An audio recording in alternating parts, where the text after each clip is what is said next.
Ya, vale, un besito, ¿eh? Vale, bueno, adiós, Iciar. Adiós, adiós.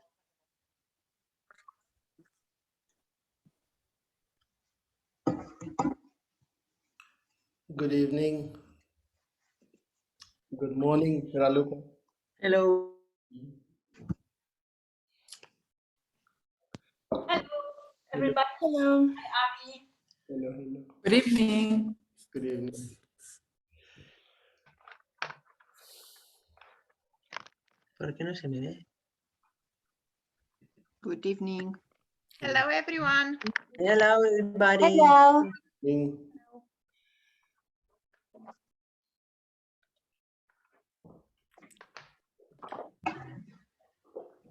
Everyone. Hi, Abby. Hello.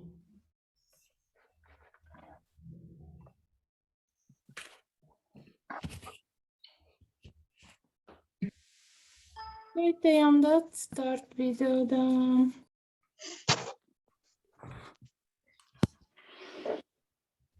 Oh,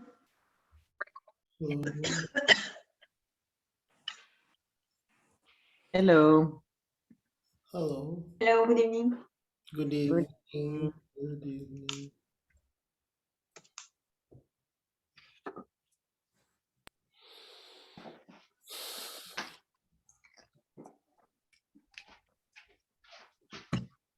Good evening, Tamara. How is it?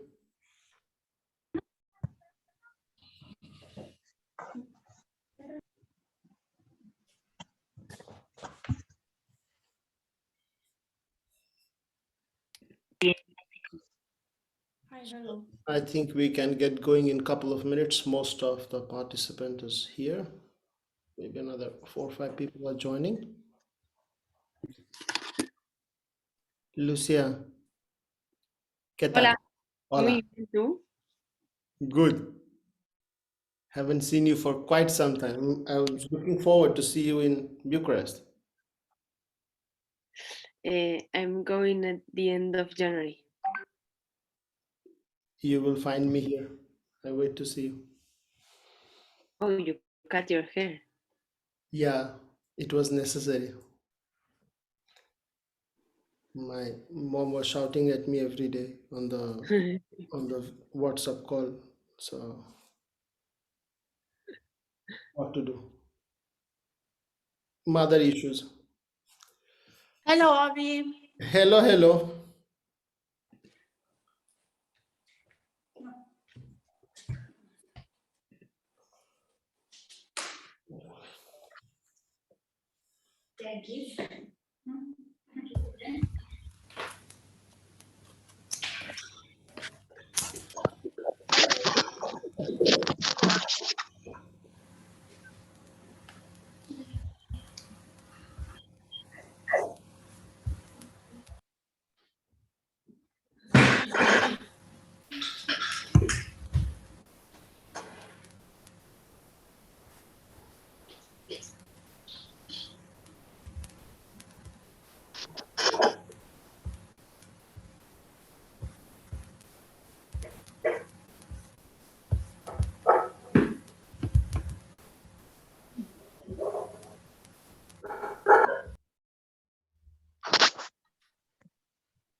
Okay.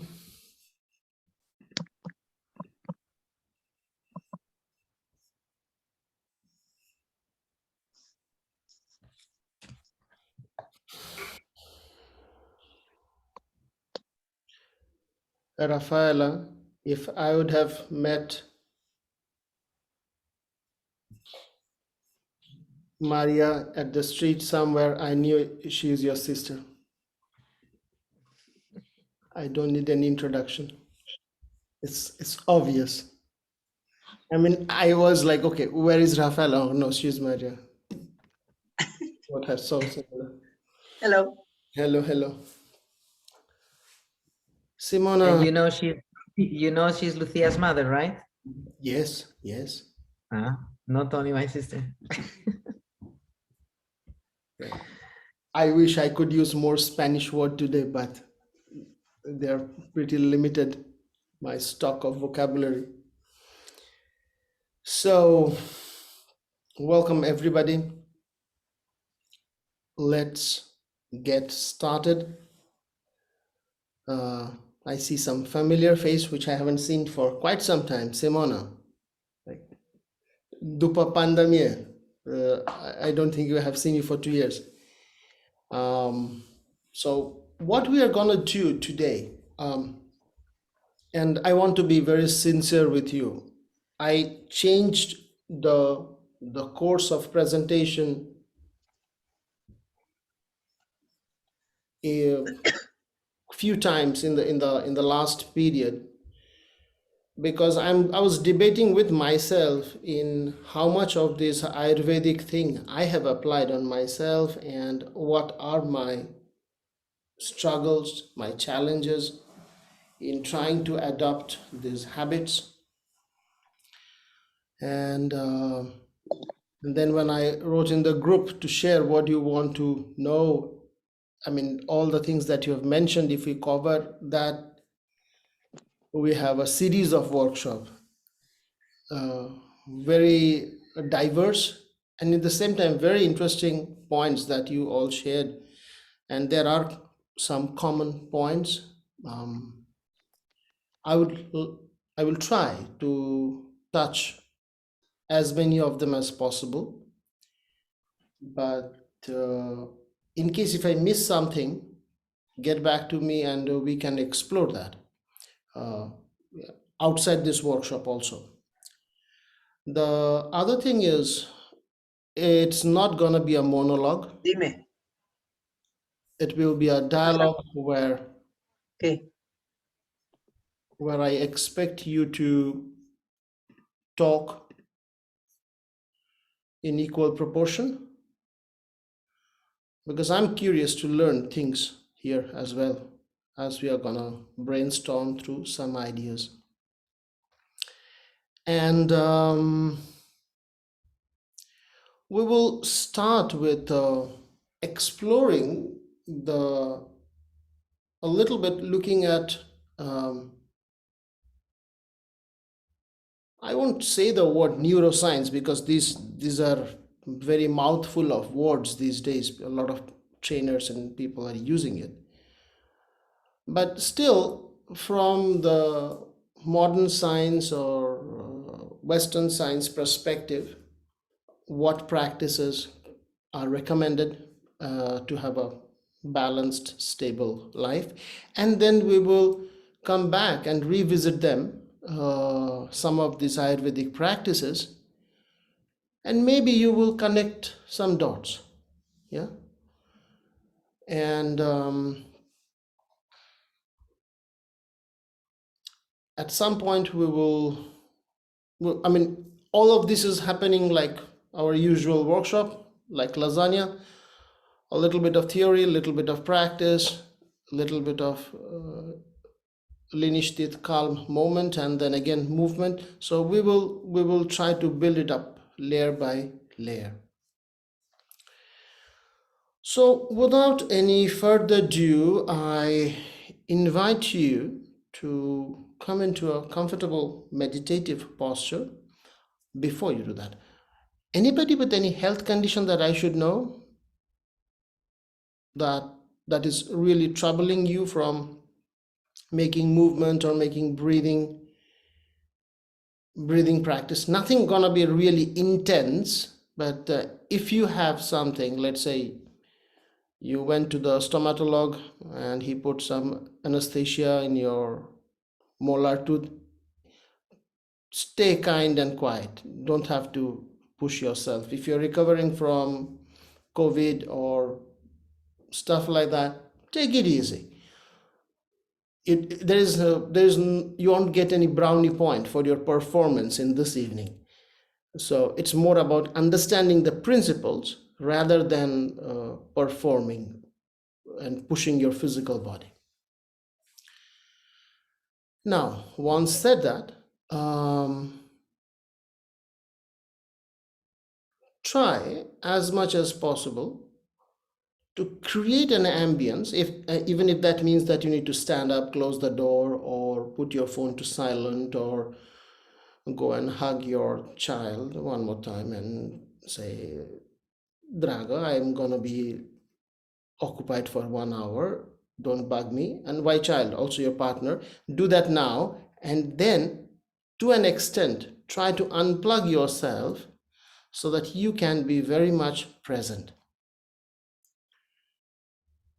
And if you think that's gonna be a easy job for you, Minunat, no rush, no problem. Let's get going. So first you settle down, sit comfortably as if you are beginning a yoga session.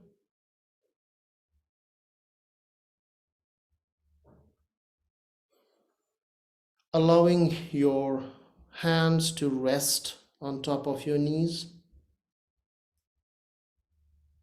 with the palms turned upside.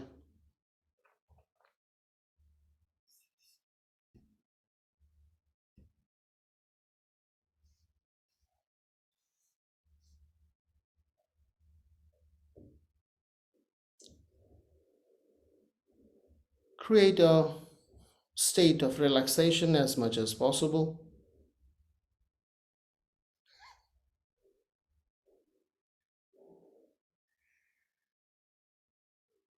And walk through your body from your toes, climb up till the top floor, your head. And if you find yourself right now, you are very much stationed at the top floor, climb down and revisit the lower part of your body.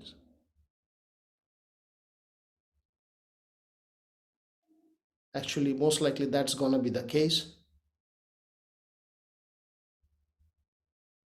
Many of us are quite caught up.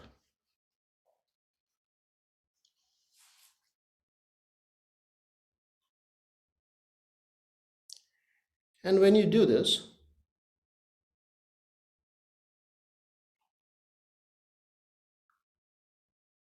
take a look from outside. What am I experiencing in this moment within my physical body?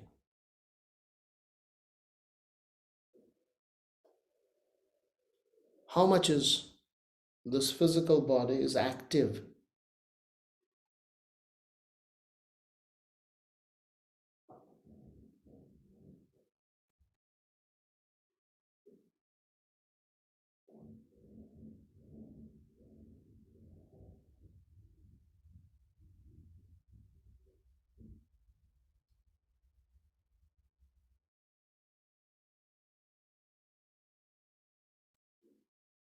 Anything prominent that is calling your attention, acknowledge them.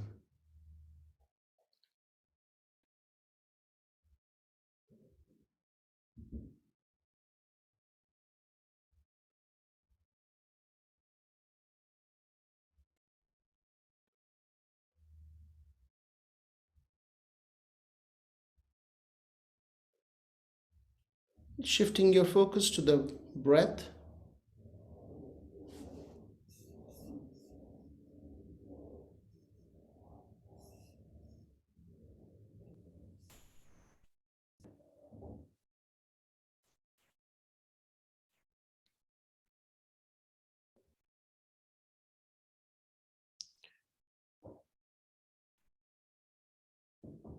Again, exploring the depth of your breathing, the intensity of your breathing, the dominance through which nostril you're breathing. You can check all of these factors.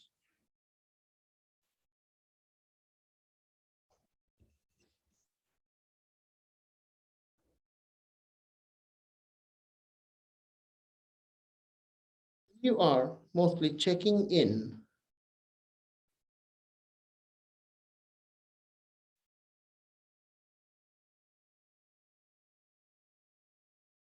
Checking into your body.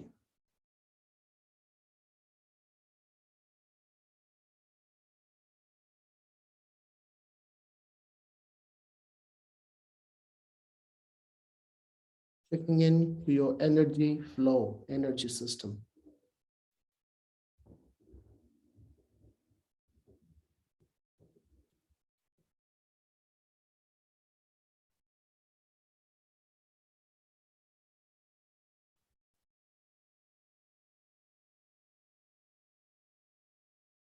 Shifting the awareness from the breath to your mental space.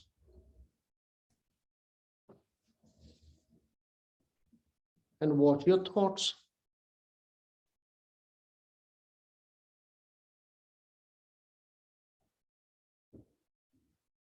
And especially hold the door open without putting any filter. Look at the entire spectrum of your mind.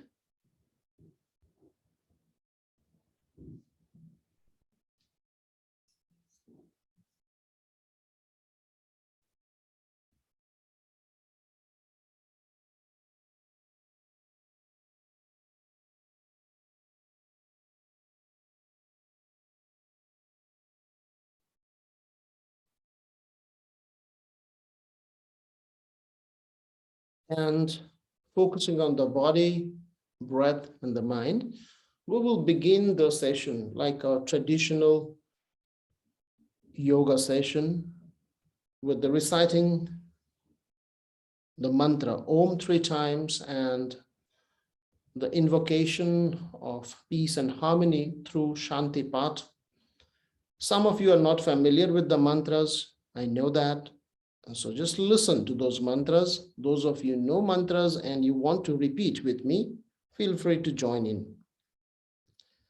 And I'll explain you why we are doing what we are doing later on.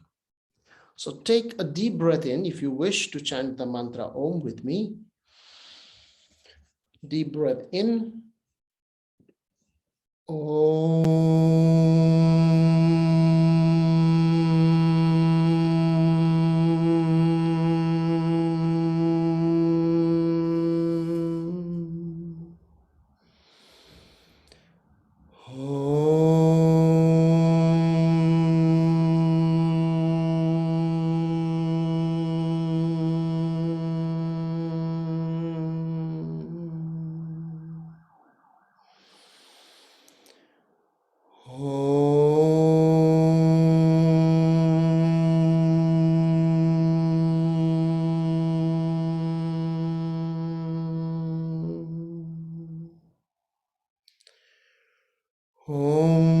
Shanti Shanti Shanti Hari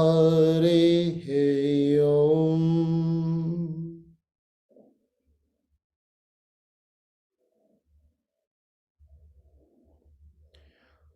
We will chant 3 times Gayatri mantra.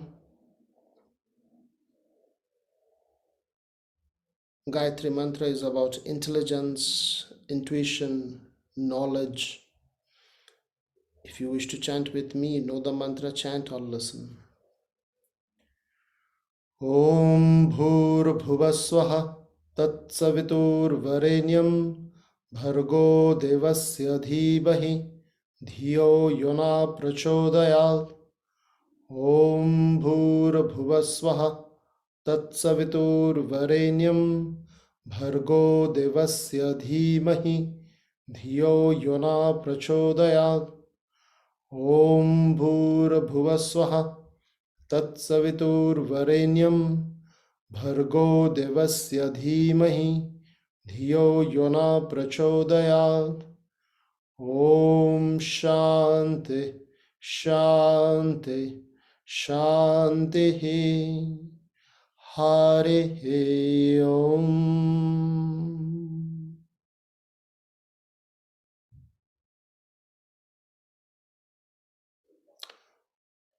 Gently open your eyes and come out of the yoga posture, this meditation posture. If you want to, make yourself comfortable.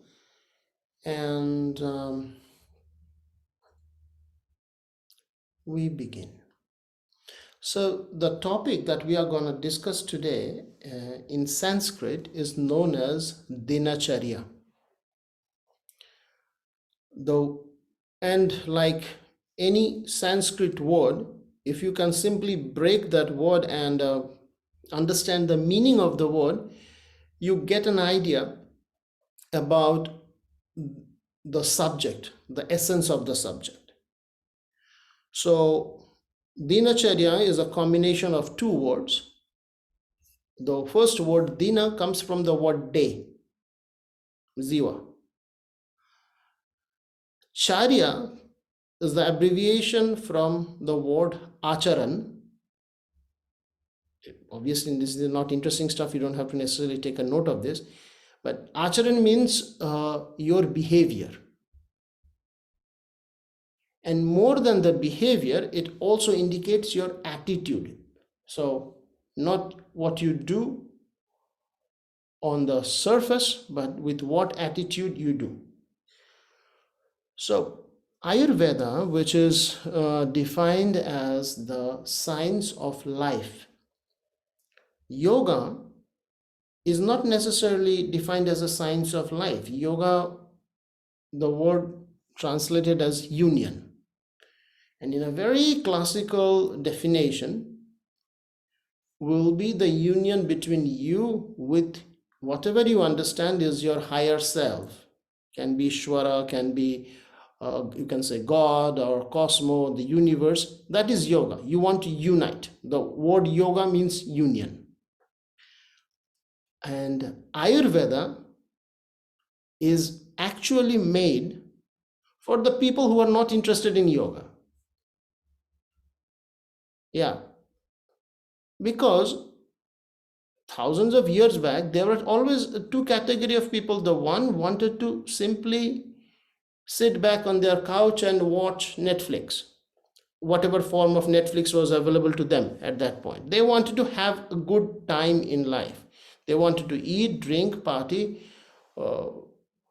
get into some battle, have materialistic success, good health, but predominant enjoyment oriented, or to how their aspiration was how they can participate in life better. And that gave birth to Ayurveda. Ayur means life. Veda comes from the word Vidya. Vidya means knowledge. So cryptic knowledge about how you can make your life wonderful. Okay? But then something happened over the 1,000 years or few thousand years. We realized that we are neither 100% yogis or neither 100% into enjoying life. We are a blend of both. We want to understand what's happening at a transcendental dimension and all that. In the same time, we also want comfort in life, right? Like right now, if you're sitting on a cushion, why are you doing that? For the sake of comfort. If you're leaning on the backrest of something, you're doing it for comfort. If there is a heat on in your house, it's for the comfort, right? So we are comfort oriented people. We are very much driven towards comfort. Ayurveda said, look, don't just blindly chase comfort. You need to know how to do that to get the maximum benefit out of it. Yeah. They said not no to enjoyment. Yeah. Not, you don't have to live in seclusion in a cave, survive only on broccoli. No. He said you enjoy life.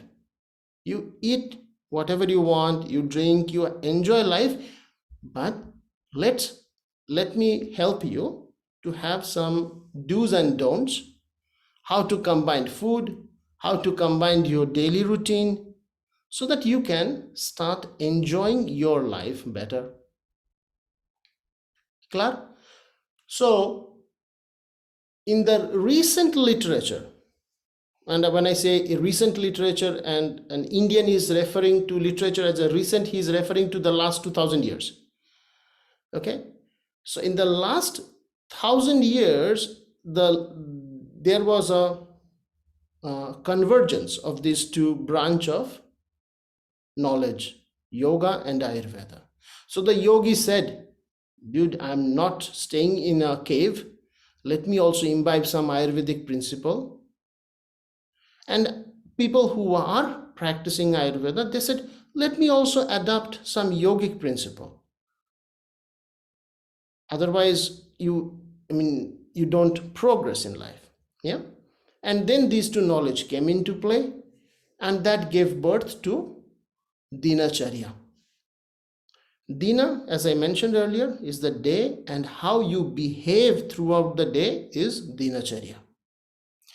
Now, these things, if you break it down in very simple words, is like, how do you maintain or imbibe certain group of habits, right? Isn't just, it's a mouthful Asian word, Dinacharya. So it's not going to be anything super cool stuff. It is just a bunch of habit. Maybe brushing your teeth is a part of Dinacharya, right? So this is same thing. Don't complicate your understanding at this point. But so now you look at then what exactly is a habit. First, we have to get this thing very clear. How do I develop habit? How do I renounce habit? How do I maintain habit? How do I get driven towards healthy, nourishing habits? That is the first stage of what we are going to look at. So if we look through neuroscience, habit is what? That your nervous system learns to do. Not your intellect, not your wish and these things. Your nervous system learns to do consciously or unconsciously. It picks up on the way as it goes through life. It picks up, it understands that there are certain things that I should be doing, there are certain things I should not be doing. And that is based on the situational things that are happening in your life, the place you're born, the culture you're born, everything is contributing in you picking up some habits. And if we break this thing even more, what we are referring as learning in simpler word is neuroplasticity. Your neurons learns a programming.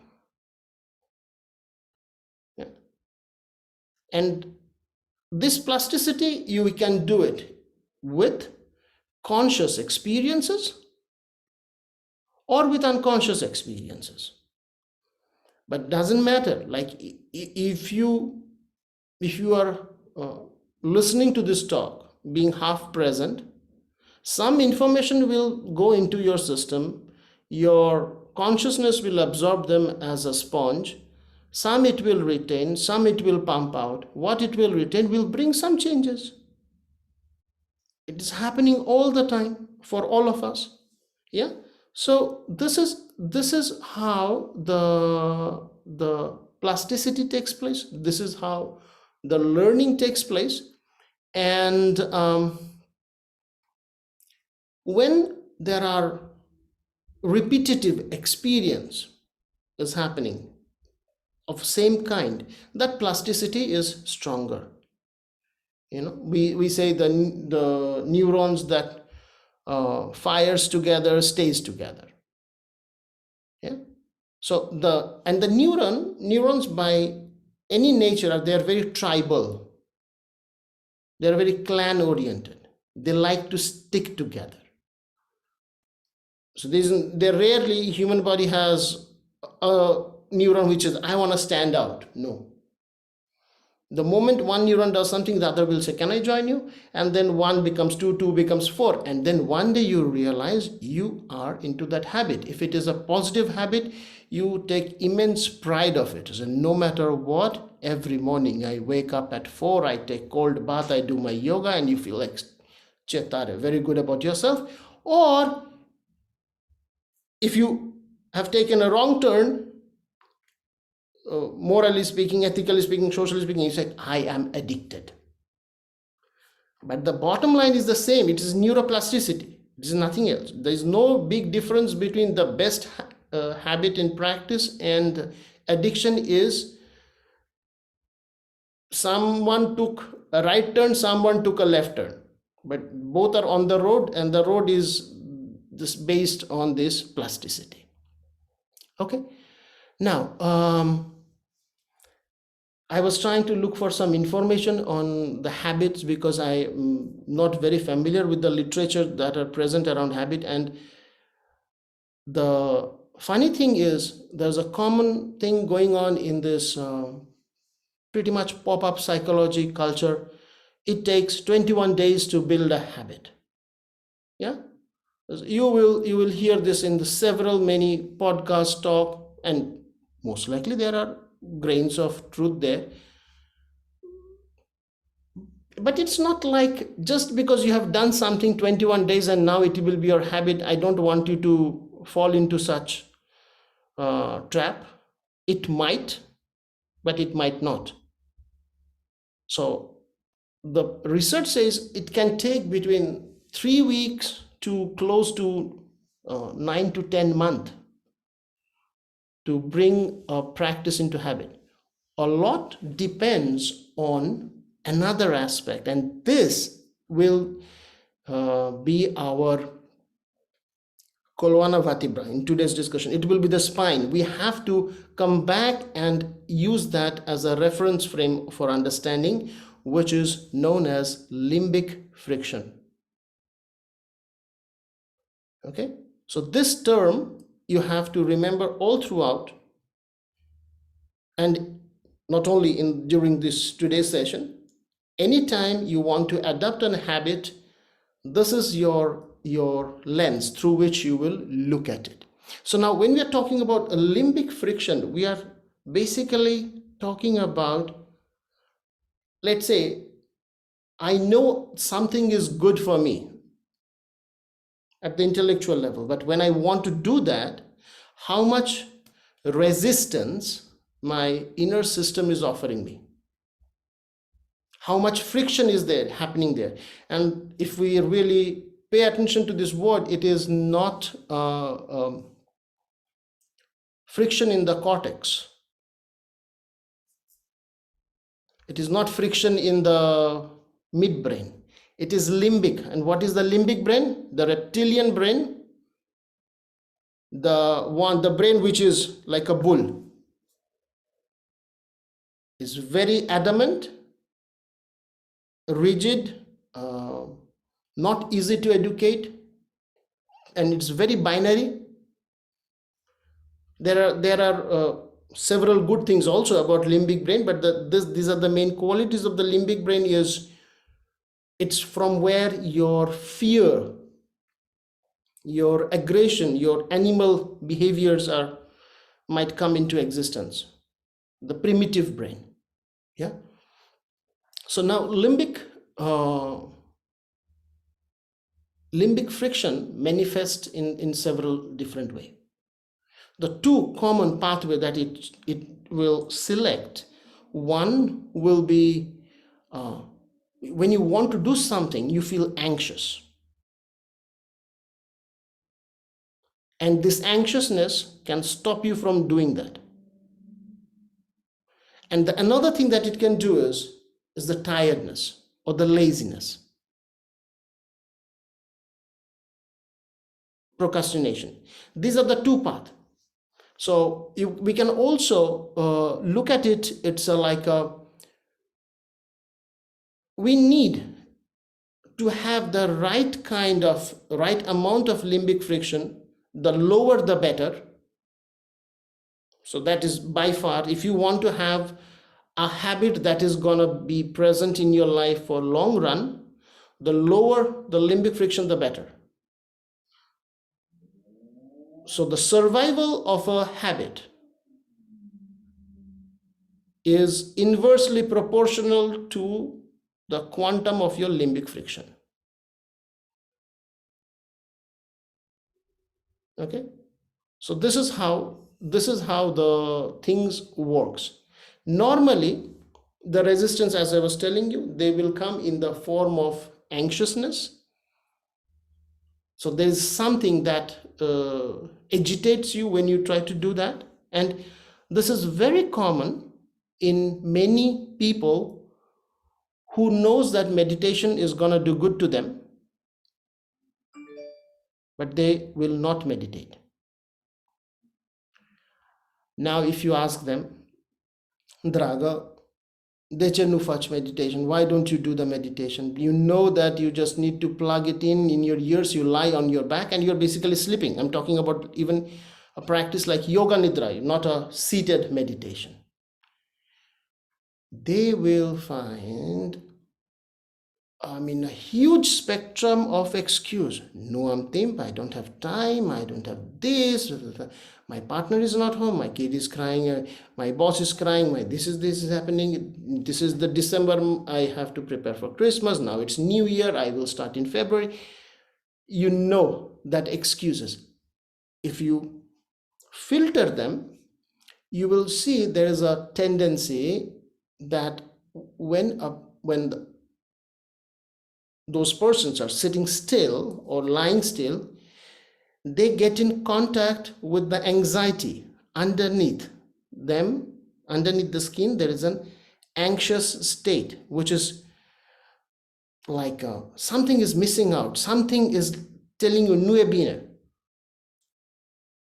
that agitates us. Yeah. So that can be a very strong reason for us to not to do it. So then what we do? We pick up the phone or the tablet and we start scrolling. We do anything to keep us occupied. We are all of us are addicted, if I may say this word, to remain occupied. We are productive or not, that's debatable, but we are very occupied. We always have, every monkey holds a banana in the hand and they're doing something with that. So that is one state. Another state is we can be very deeply into that inner space from where we cannot bring the right motivation to do something. And the reason I'm telling you this, we will see in as we go into the dinacharya. 10,000 years back, the guys who designed these practices, they were so knowledgeable. I don't know how they had this knowledge, but they understood how to program the practices unudupaltu one after another so that things can happen. So the second aspect is obviously the laziness or the tiredness that makes you feel more heavy. Yeah. And that is mostly because when we don't see the light in the end of the tunnel, when there is a very low dopamine secretion taking place within our system. Dopamine is not necessarily referring here as a reward hormone or a neurotransmitter. I'm referring to dopamine more as something that helps you to remain motivated. Yeah. We need the motivation, and for motivation, without dopamine, nothing else gonna happen.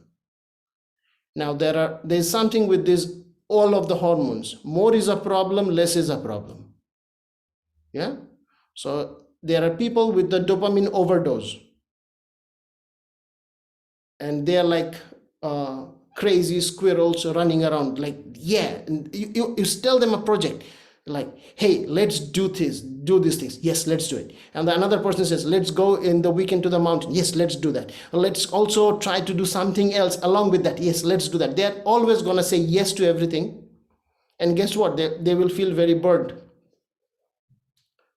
And on the Ayurveda body type, we will find they have a very specific trait in their constitution that will exhibit this kind of nature. It's not bad, but if you realize that you are falling in that category, in that box, you have to find a way to crawl out of that box. That's what we are going to explore. Now, There's another concept that we have to remember, that we do have some habits in place in our life, right? When we want to build new habits, like today after this workshop, if you decide that I want to apply 1 2 3 of these dinacharya habits in my life, your success rate will be much higher if you associate it with already one existing habit. Yeah. So they're like the climbers. New habits are always like a climber. They need a trunk around which it will climb, and then eventually you will settle in. And that's what an exercise I would like to do with you. So if you have a pen and paper with you, if you can kindly pull it out. Um, stay with your eyes closed for just for some moments. Again, go to your space, go to your inner space.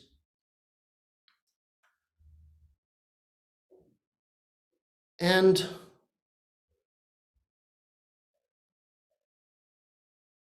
join me in this meditation practice, contemplation practice. Relax the body, make the body comfortable.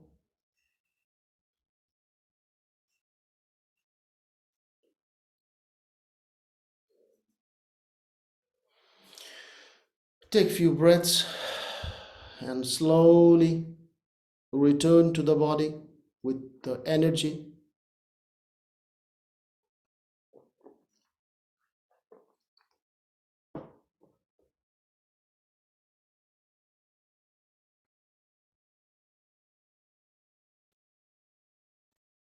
Allow the breath to introduce you to your mind.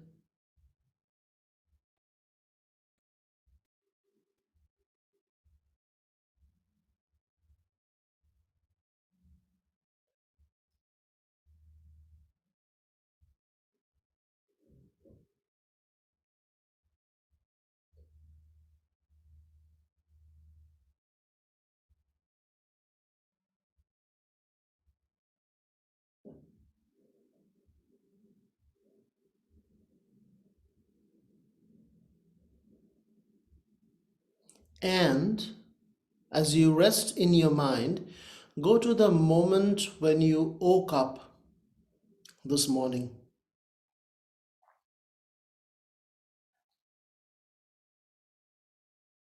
Try to remember what was your first thought.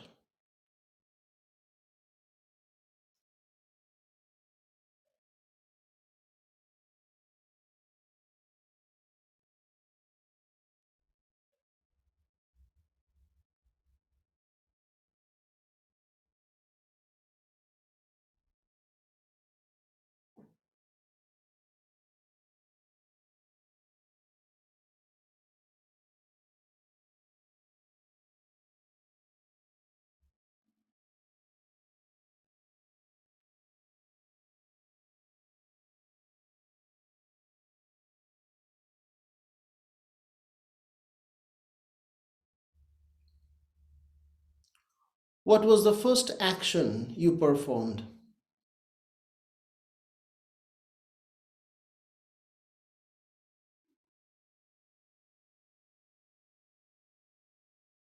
What were you doing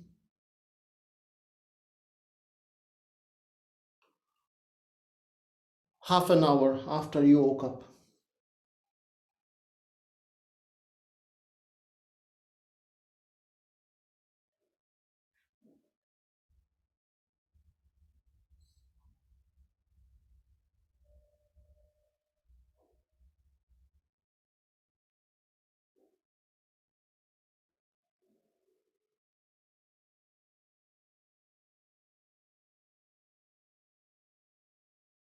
And what were you doing in a 30 minutes interval?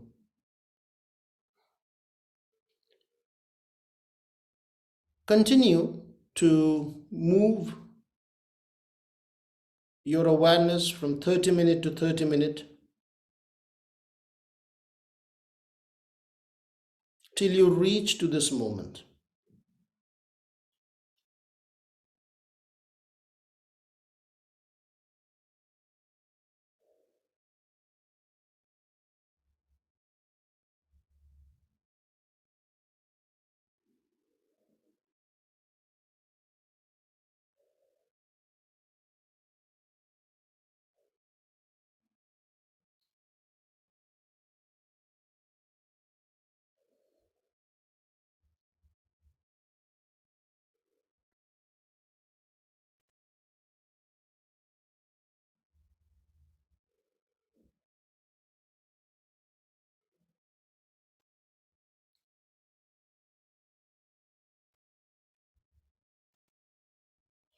Now, when you come to this moment,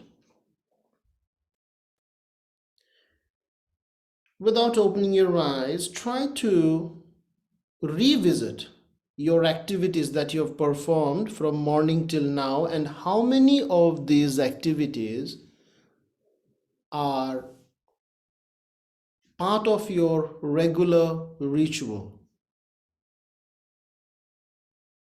part of your habit, daily habit. An example could be you took a shower, you brush your tooth. That is something that you do, if not regularly, periodically at least.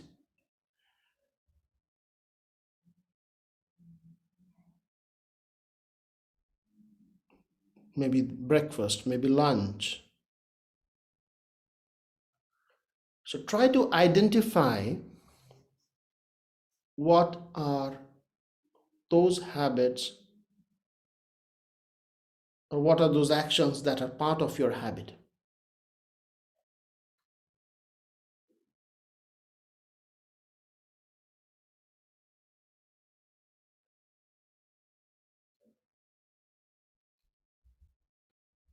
And once you have mentally noted them, go back to yesterday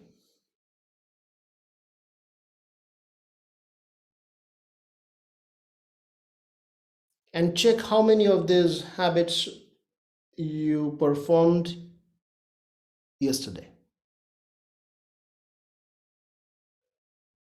and the day before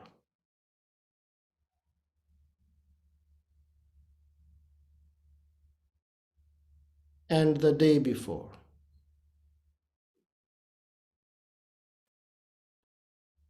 and the day before.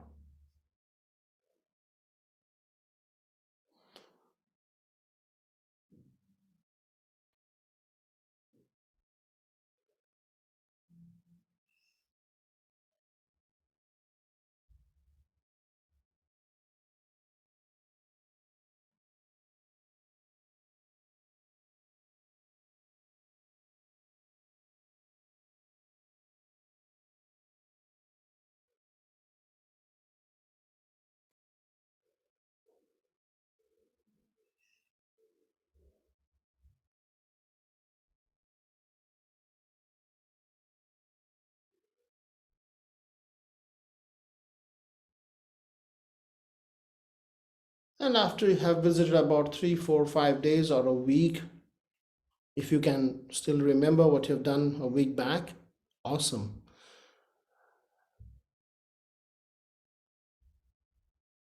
You can end the practice and take some time in writing down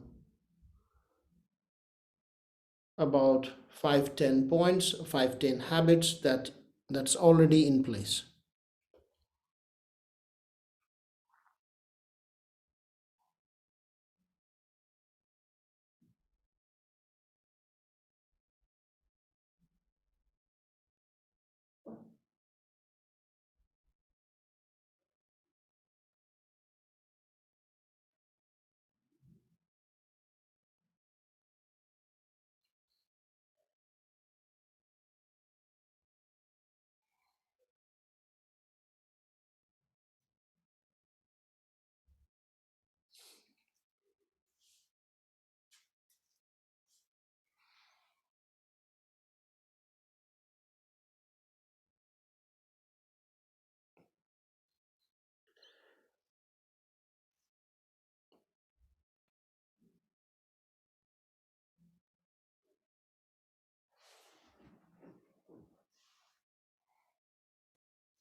Let me know when you finish.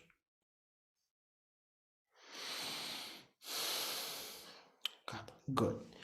So once you are done with that, then you have to point out how many of these habits are context dependent and how many of them are independent of the situation.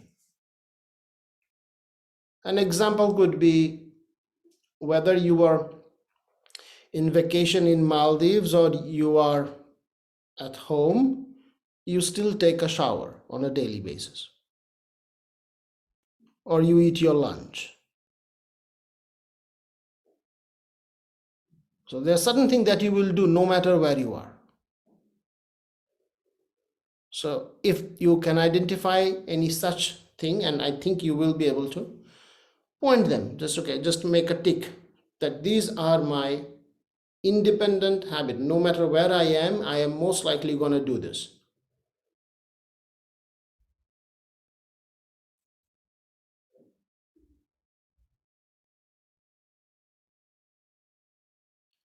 And then put another tick. How many of these, all the habits that you have written, are conscious? That you perform this act consciously. And let me explain you what do I mean consciously. It's not that you are unconscious and you're taking a shower. No, you're not like in that sense, that you know by performing this habit, it's gonna bring positive effect in your life.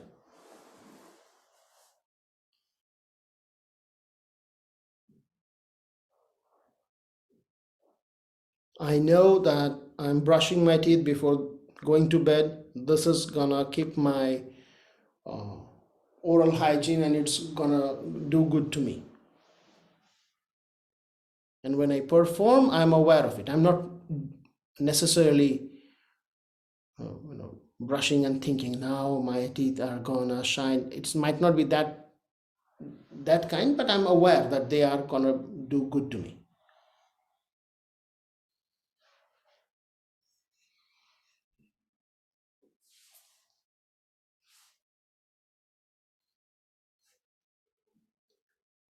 Okay, that's easy, right? So will you, if you feel like, can you, I don't know, can you just unmute yourself and share, if it is not too personal?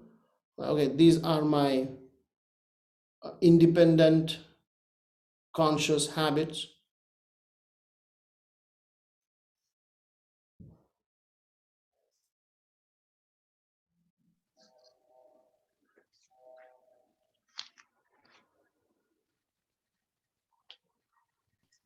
I have one, but I don't do it because I know it's I'm conscious that I'm doing it, and actually I'm thinking to stop doing it, but I can't stop, and it's looking at the phone in the morning. Good. If you have a red pen, mark it. That's a conscious addiction. I Yes. will not, but it's good. And thank you for having the courage to share that. You are not the only one, I bet. But Avi, for me, all the independent habits are conscious. Okay. I'm painfully aware of every moment. Okay. I share the suffering with Roxana. Okay. But not all of them are bad habits, I guess. Okay. Roxana. So let me elaborate. The way you are saying this, I painfully agree that you're bringing so much of energy there. So they're good habits or not so good habits? The good habits, I mean, even brushing my teeth, even preparing my coffee, even, I don't know, stretching my body, but I'm aware every moment because I'm very lazy and every habit takes me out of my lazy comfort zone. Okay. And you are conscious about that these are things that are happening on a regular way and you are performing it. And you are also aware of the friction, the resistance. Yeah, I know that I'm conscious because occasionally I skip them. Occasionally I don't brush my teeth in the morning. Maybe I brush them at noon, you know? Human.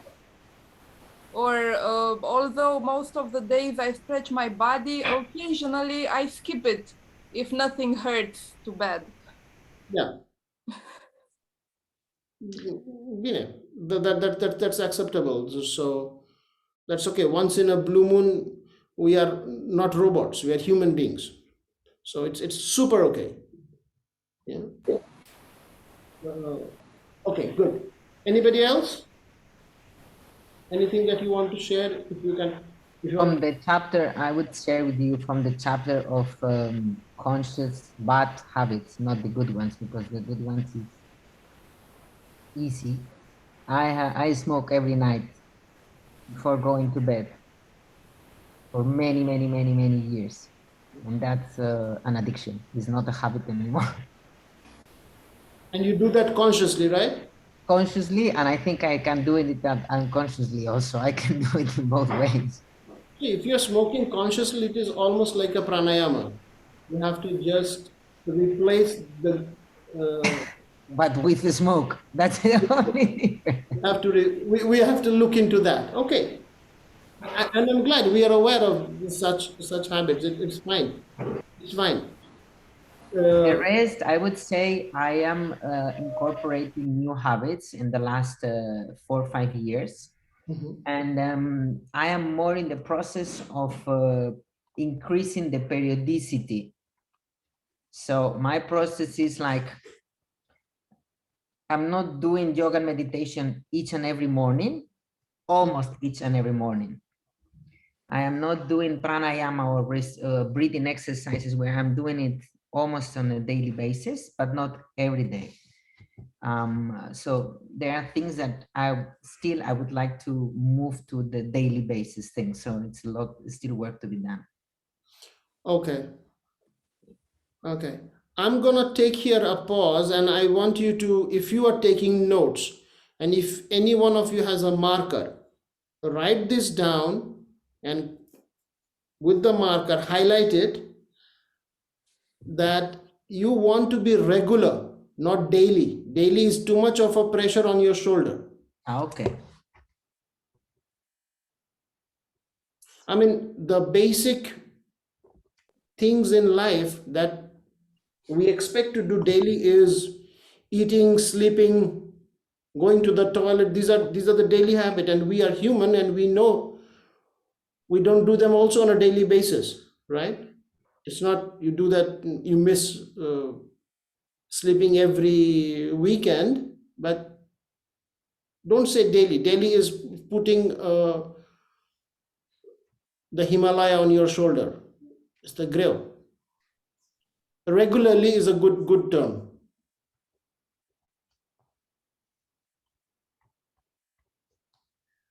Okay.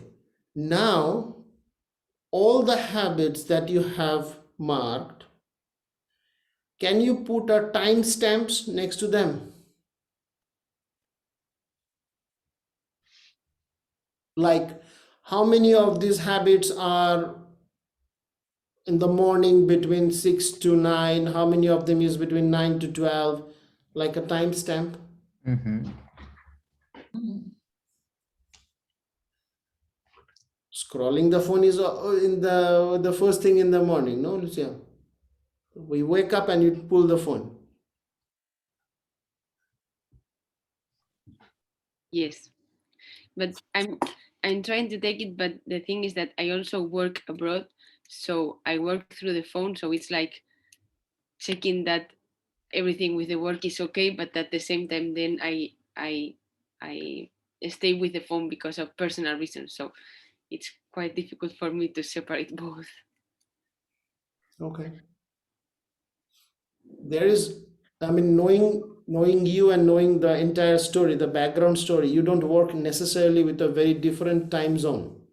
No, So if it is you are living in India and you are working for United States is a different story, because when they are writing you, you are sleeping.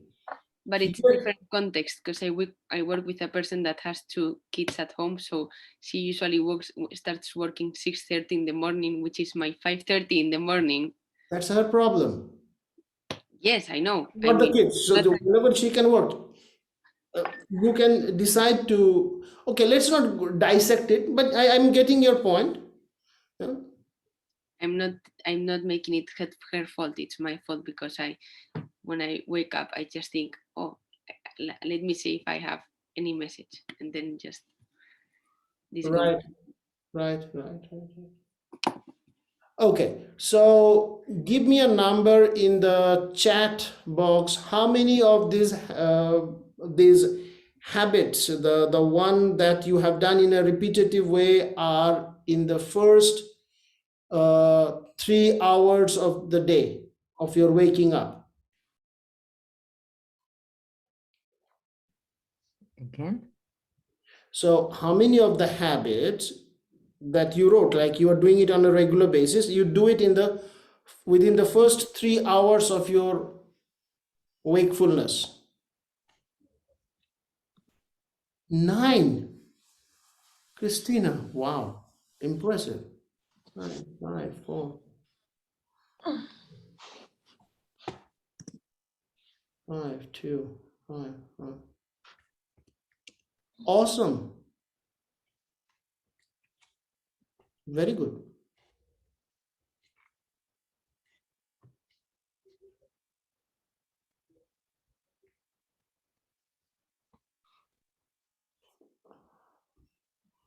Let's see the chat.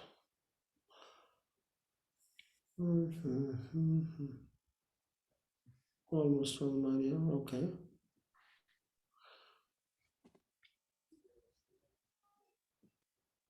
4 out of 7. So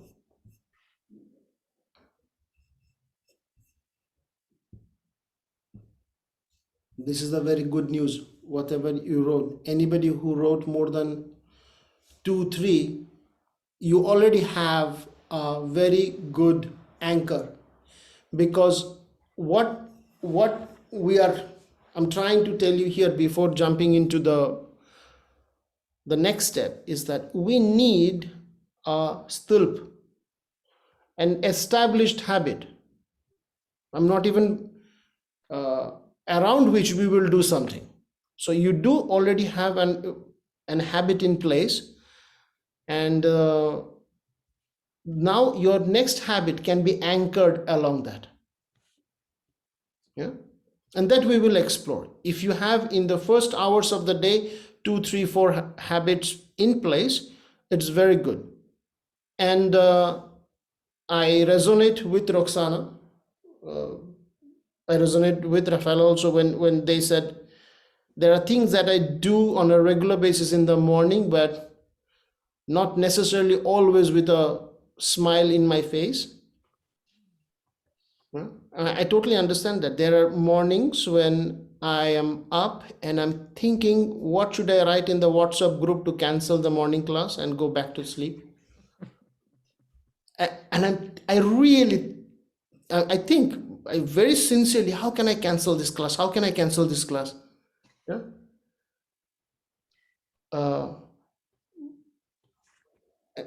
And there are, most of the days I succeed in convincing myself in not to do that. So habit is not always without the limbic friction. There will be limbic friction. What kind of relationship you have with your limbic friction, that you have to come into play, come into terms with, because now what works for me, maybe it worked for you also.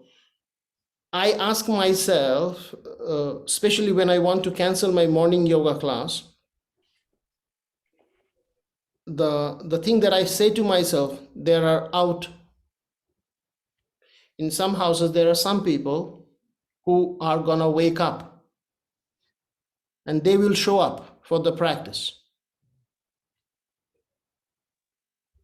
And I won't be there to serve them. And that makes me feel that I'm depriving my dharma, my duty. And that's a big motivation for me. You might have something else. You might say, oh no, it's the prime hour of my working, or it brings me this. I am more efficient. Whatever is the self-talk that you have to do, but there should be something that motivates you beyond this gravitational pull of escaping the habit. Yeah.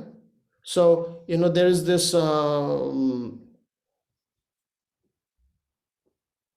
saying, it says, destination is not important, the journey. Right?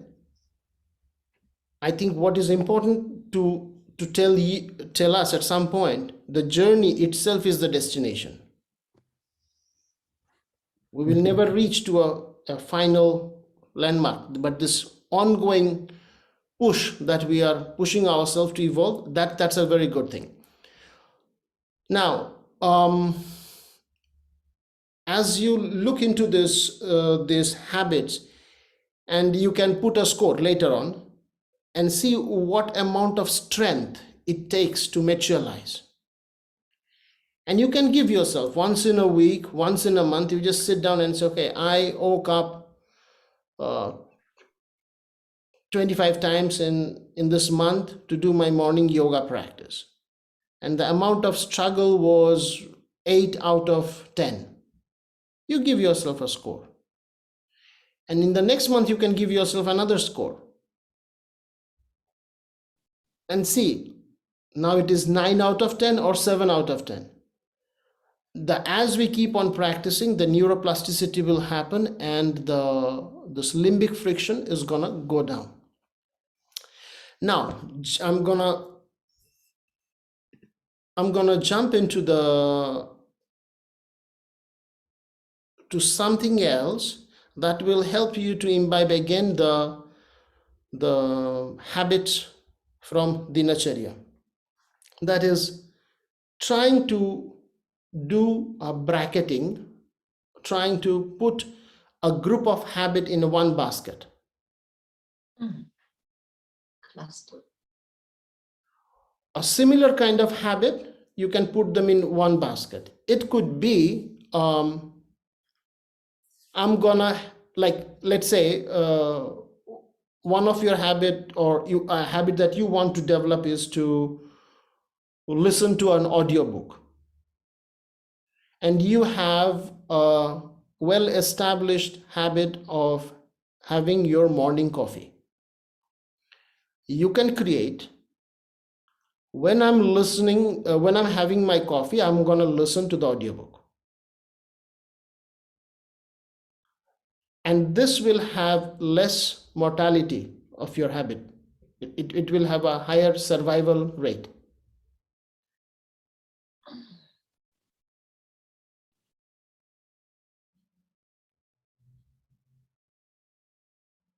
And as all of you have written your regular habits, and then you have to find which habit is appropriate to be put along with these boxes. Now, my suggestion to you is to create three compartments. You divide the day into 3 categories and this is based on neuroscience, not on Ayurveda. There is an Ayurvedic clock. We are going to explore that also in a moment. But definitely there is this neuroscience which is very clearly saying when we are waking up, our body is pumping a different set of hormones than what is pumping in the midday and what is pumping in the evening. If we can synchronize our daily behavior according to this hormonal input, not only that the life becomes easy, because here you are using the tailwind to glide, you're not swimming against the current, but also creating a sense of ease, and this again coming back to the limbic friction is going to go down. Okay, so first category is the moment when you wake up, the next 8 hours. This is the one chunk of the thing, and I will try to how many of you are not familiar with your body types in as per Ayurveda? 1 2 3 4 5. Okay, we are going to do this.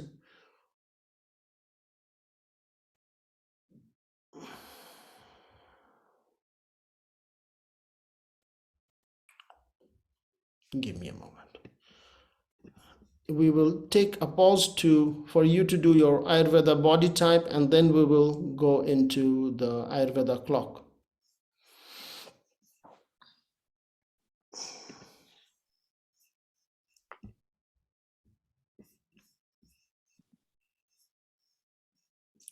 And I need to have a screen share.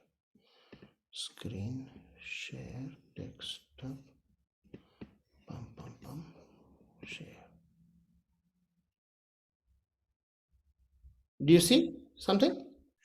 Yeah. And how do I make it bigger? Play. Okay. Now, please come close to the screen, and you have to do an exercise.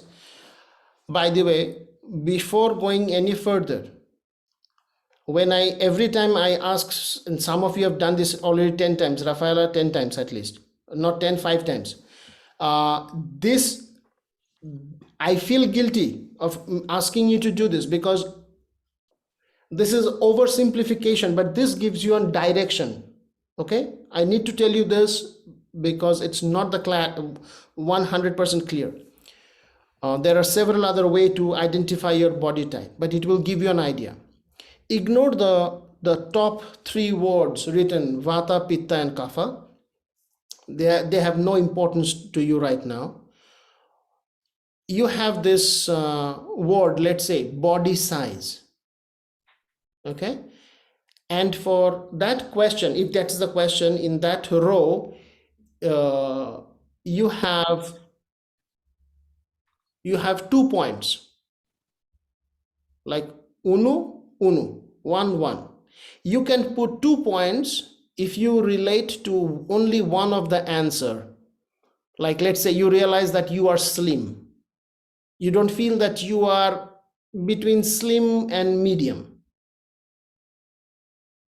Okay, in that case, you will put only on the slim 2, right? 2. But if you think you are slim and medium, but somewhere in between, then you divide the 2 points into 1 and 1. So 1 you put it on the slim, 1 you put it on the medium. Same can be applied. I am medium, neither medium nor large, somewhere in between. You divide the 2 points between medium and large. Yeah, or you deeply connect that I am large, put 2, no problem.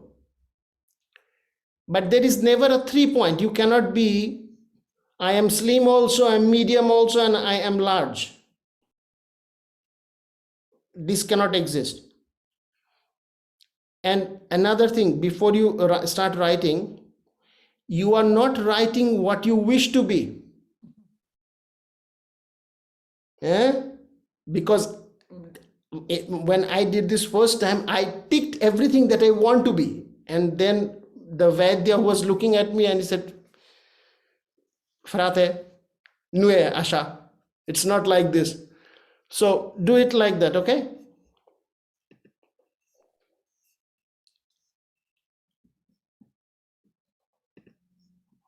What did I do now? Anybody have any question? Please ask now. Unmute yourself and I can talk. Hey, Avi, for the next section, which is chin, cheeks, eyes, lips, Yeah. how many points do we divide? Is the same 2 All- that we're looking at? For everything, there is only 2 points. So go ahead. Yeah, Thank you. you're welcome. What means angular, tapering, rounded chin. It's, I don't know how it is my chin. Rounded, not rounded, Yeah, I Quickly, have not the same angular. question. Am I rounded or quickly angular? stand up. Quickly stand up, run to the other room, ask your partner, let him decide, and then come back. I am not gonna comment on. No, but what means tapering? Huh? I'm looking on the internet. What means tapering? I don't understand You know, that the shape. tapering is like where it is like the chin is not like this, is like a bit squarish. So the chin is like Godfather kind of. The chin is little inside. What the? I really don't know. And the Me cheeks, concave, flat, plump, plump. I don't know. Eyes, dry, active. For Or is dry, tapering, or is active. for tapering, it says becoming thinner or narrower towards one end. So it's like that. Please use Google Translate, because if I what translate to I'm you in doing. Romanian, you will look very different. But you can look at us and tell us what what type we are. Because You have to sense yourself. It is self assessment. No, I cannot look at you and tell you how stressed are you. I mean, even if I do that, it is not gonna help you in developing self understanding. Mm, angular, tapering, rounded.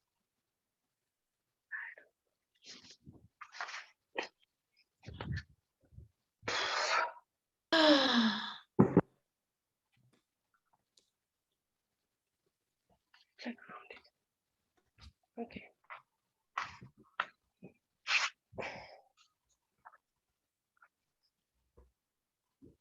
cheeks.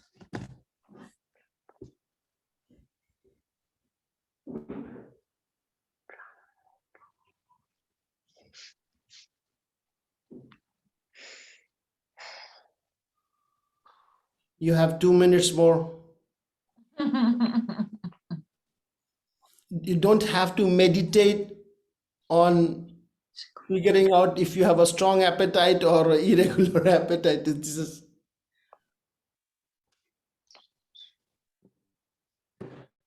and once you have done that, please do the addition. See in the Vata, what is the total score? Pitta, what is the total score? Kapha, what is your total score?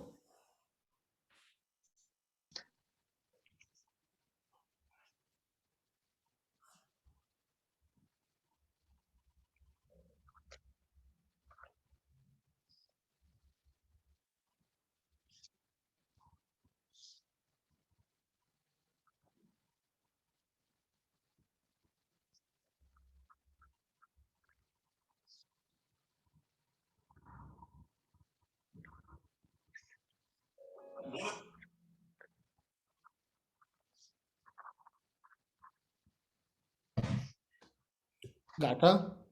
No, Okay.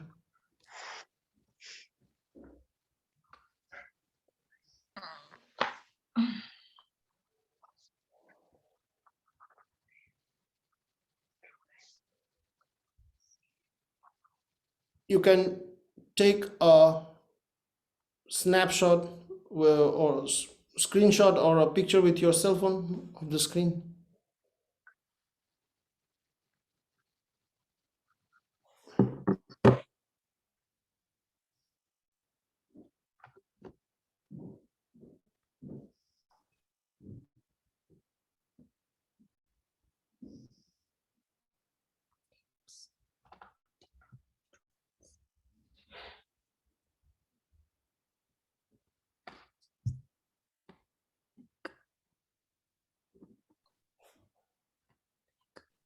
So if you have finished, those of you are finishing, you can start sharing the score.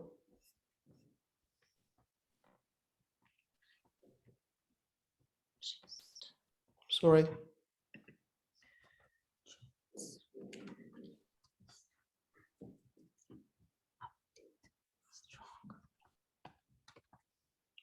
You all are looking so serious.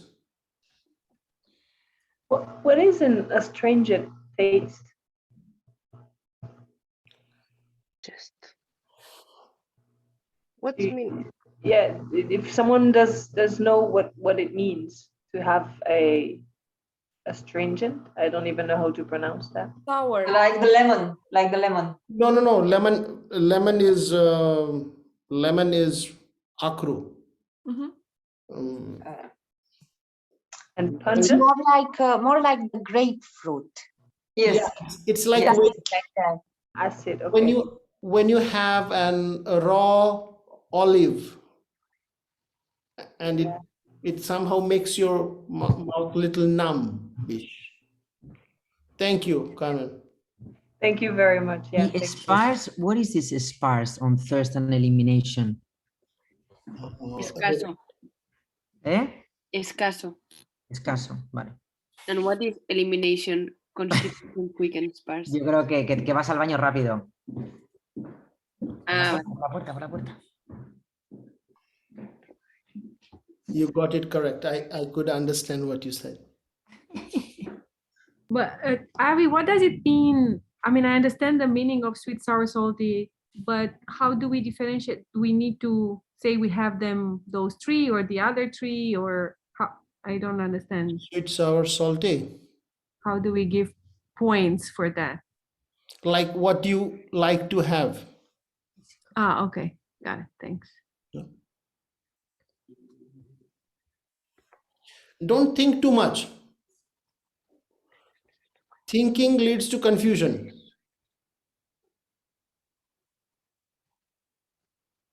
Overthinking leads to confusion, actually. What's mean taste? Taste. Taste I have? What's mean taste? Good, Raga, not Sweet, sour, how you salty, taste, sweet, like what bitter. taste. Favorite taste. Yeah, Ah, what my favorite taste?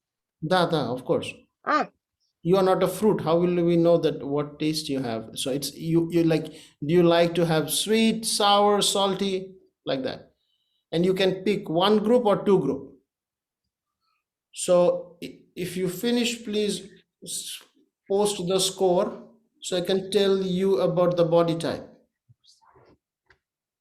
And you can do that on the WhatsApp group. what is recollection? Like how Memory. How do you remember the things? Memory. memory. Do you remember the recent thing good, or you are like old days memories are shady and you don't remember them very well?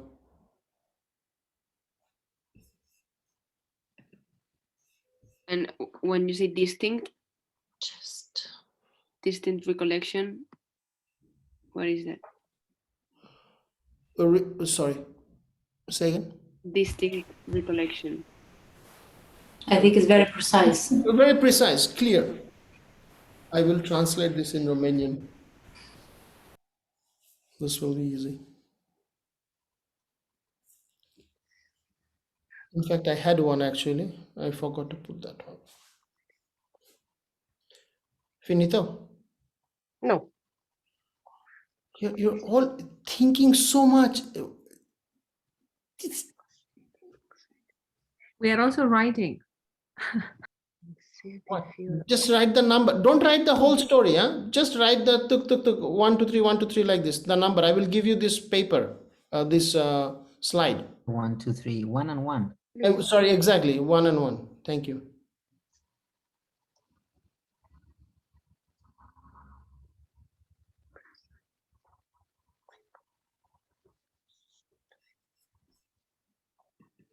As I'm opening the chat, do you see it's blocking your view?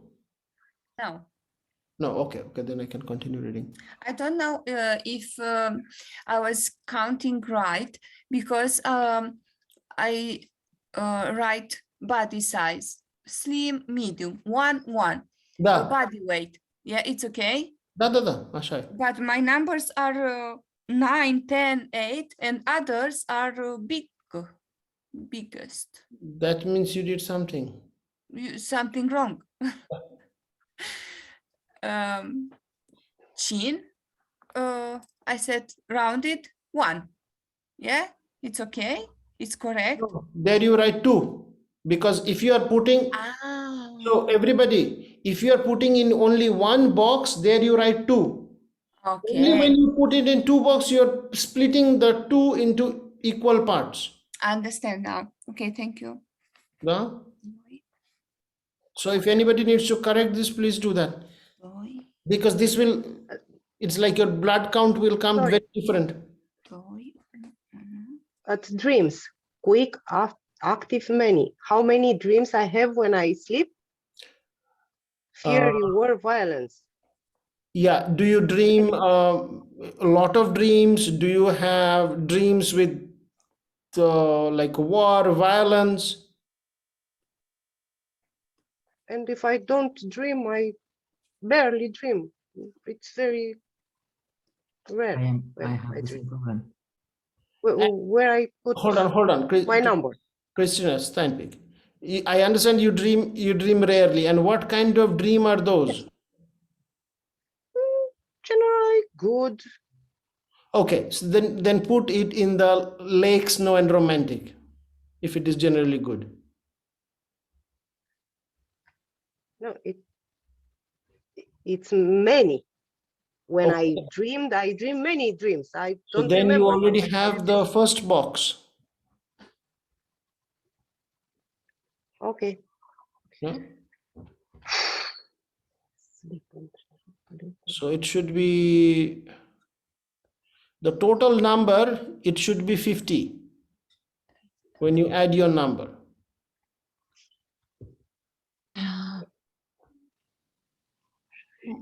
Maria, it cannot be 1645.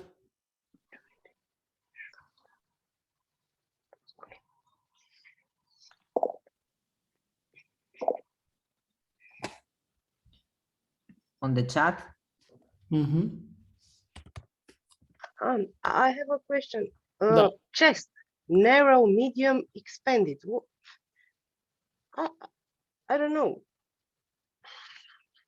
how I translate this and how I put me in this box. Steinbeck, I'm checking one So second. the chest, it's below neck. I know, just the long, thin, narrow, medium. Narrow, medium, expanded. Put medium and expanded. Okay, thanks. No. I will need to have this in Romanian, otherwise I have been put in this uncomfortable position where I need to tell you what you should.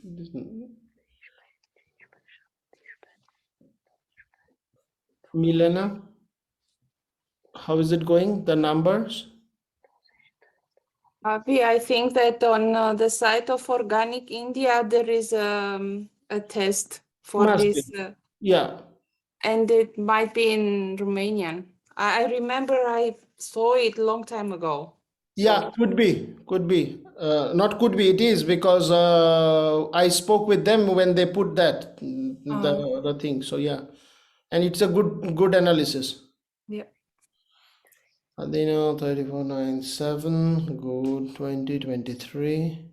I have also a test. I could share it with you after the class for those who want to double check. The Romanian one, right? Yeah, it's in Romanian, but it's not with these words, it's with questions. Okay. A little bit easier to answer. This for me, it seems a little bit too generic to know. Indeed. Large, medium compared to what, or Indeed. it's Indeed. Okay. Those of you have done this, please check if the total number is 50. 52, I think, because there are 16 points and 2 points for each. 26 lines. Multiplied by 2. Yeah. So 52. There are 25. Yeah, it's 25. Because physical activity is only 1. Yes. I counted 26 myself. Ah, okay. First. Yes. Oh. Okay. Are we done on this? We more or less with the numbers.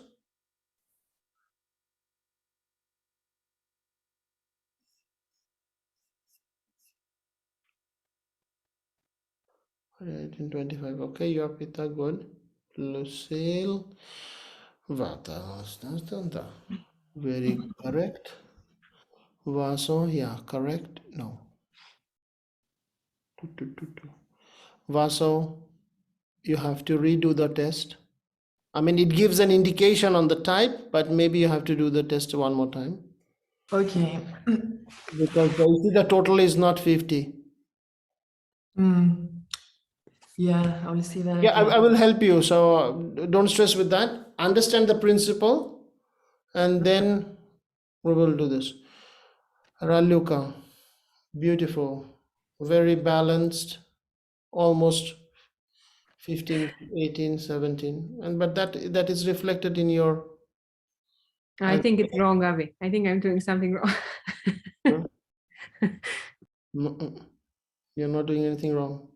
Everything is a good. So there is there is not even one which is better than the other. This is the point. Okay. So now I just want to go here, and then we need to go to the main course, which is waiting now. We're already halfway through. So if you have more of Vata, okay, that is your top number. Among the three, everybody has all three, but whatever is your top number, that is more or less the ruling part with your body. The one who will have Vata is the air and ether element, which is more creative, soft, and dreamy. They would like to travel, airy element, right? Pitta, very dynamic. If that is becoming your dominant nature, then your personality, your body will be very fiery. You are very ambitious. You want to do more. You want to achieve more. Yeah. Kapha, grounded, stable, very well connected with yourself, with the earth element.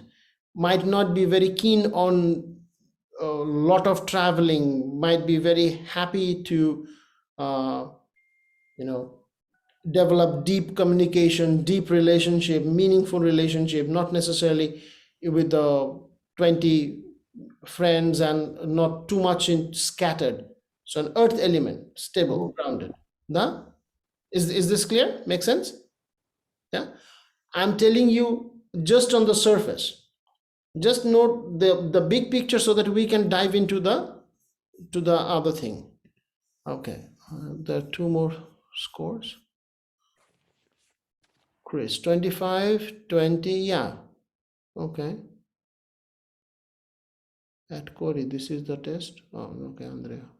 Mama, Andrea, you're parallel. Yeah, obviously you have the Pitta high, right? So, dynamic nature. Okay. Avi, I have a question. Yeah. Is it a good moment to ask? Yeah, please.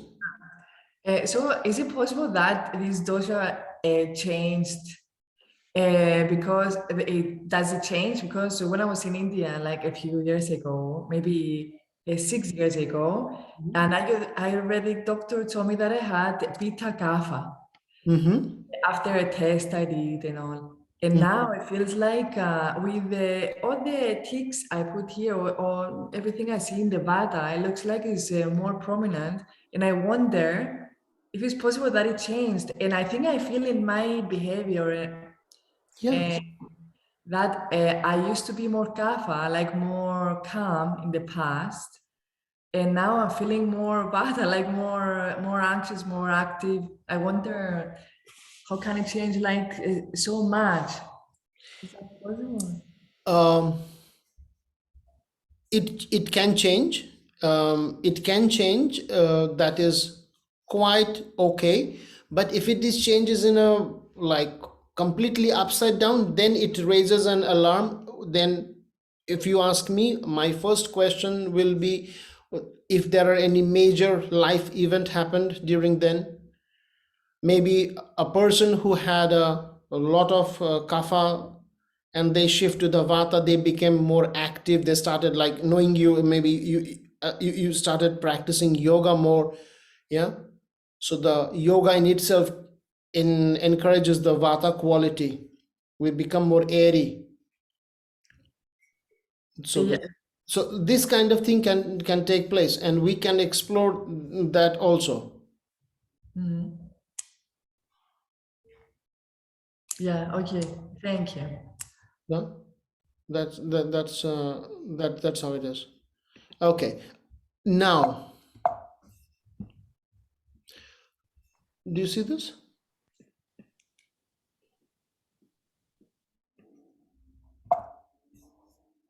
Yes. Yes. Oops. No. See this. Ignore the slides, not the sequence. Remember in this way. I want you first to draw in your notebook or somewhere a circle, categorize into these three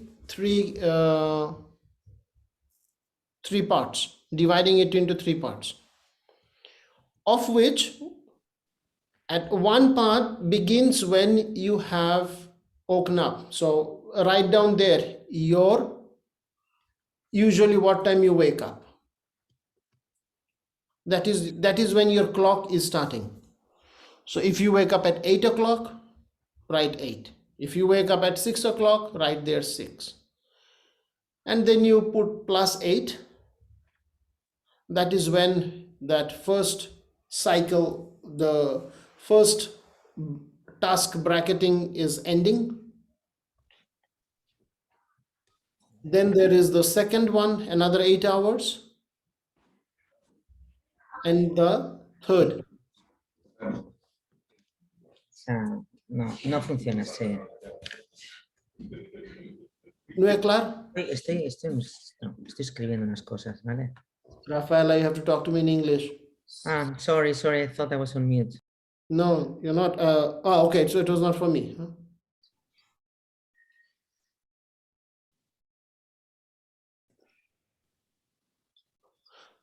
You got the time, right? It's not no big deal. You put the three things, cool. Now I'm going back to this thing.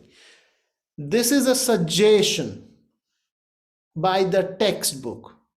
And we all know the life we live and what the textbook says, there is a gap, there is a space, and that is where you come into play. I will give you this slides. If that is what you need, I will send you. You can have it. No problem. So you see here it says one where it starts at the dawn, 6 a.m. Now you might not be waking up at 6 a.m. I do. Bravo. You can wake up at 4. Actually, this is what I was gonna say. So your first cycle starts earlier or later. Okay. Preferably, if your cycle starts at the vata hour, that's good. So if you wake up before 6, it's a good thing. And I'm gonna come in a moment why I'm saying this, and this is where the dinacharya comes into play. Majority of you, if you don't have an urgency, I don't think you are waking up before 6 a.m. Yeah. I mean, that was what what I wanted to say is that I usually wake up earlier than 6, but then I go to sleep again because I know I have time to sleep, but I always wake up kind of 5:30. Okay, bravo. You bring a very nice, interesting point. My definition of waking up is when you leave the bed, not when you start your snoozing marathon. So if you, no, I'm not talking to you, just with anybody. Yeah. So if you are snoozing your phone for 4 or 5 times, don't put the first time when the alarm rang. You are waking up ultima, last thing when you're stepping out of the bed, okay? And that's your time. Okay. Now, you see there are these words written here, kapha, pitta, vata, and all of that. I want you to understand in this manner. The kapha is a earth element, right? It's heavy. Vata is light, it's air. Pitta is fire. In a very broad sense. Yeah, this is more, I'm telling you like a story right now. There are more detail to this. So you understand it like this. If you're waking up at a vata hour in a balanced state, you can feel euphoric. It's like the joy of waking up, like how you will wake up in Maldives maybe. Oh, I'm gonna go and see the sunrise, not like, oh, Dwamne. Huh? So there's a sense of lightness. You will feel more air in your life. If you're waking up at the kapha hour, then you will feel the heavy energy. And I'm gonna come back to this. The neuroscience clearly states that when we are waking up in the morning, even though a person is waking up between 4 to 6, the first prominent hormones are adrenaline, which we call epinephrine and all of that, cortisol. So these hormones, they are high at the first hour of the day. Also dopamine actually. And because of that, because of these hormones present high in our system, the experience of life can be threatening and fearful.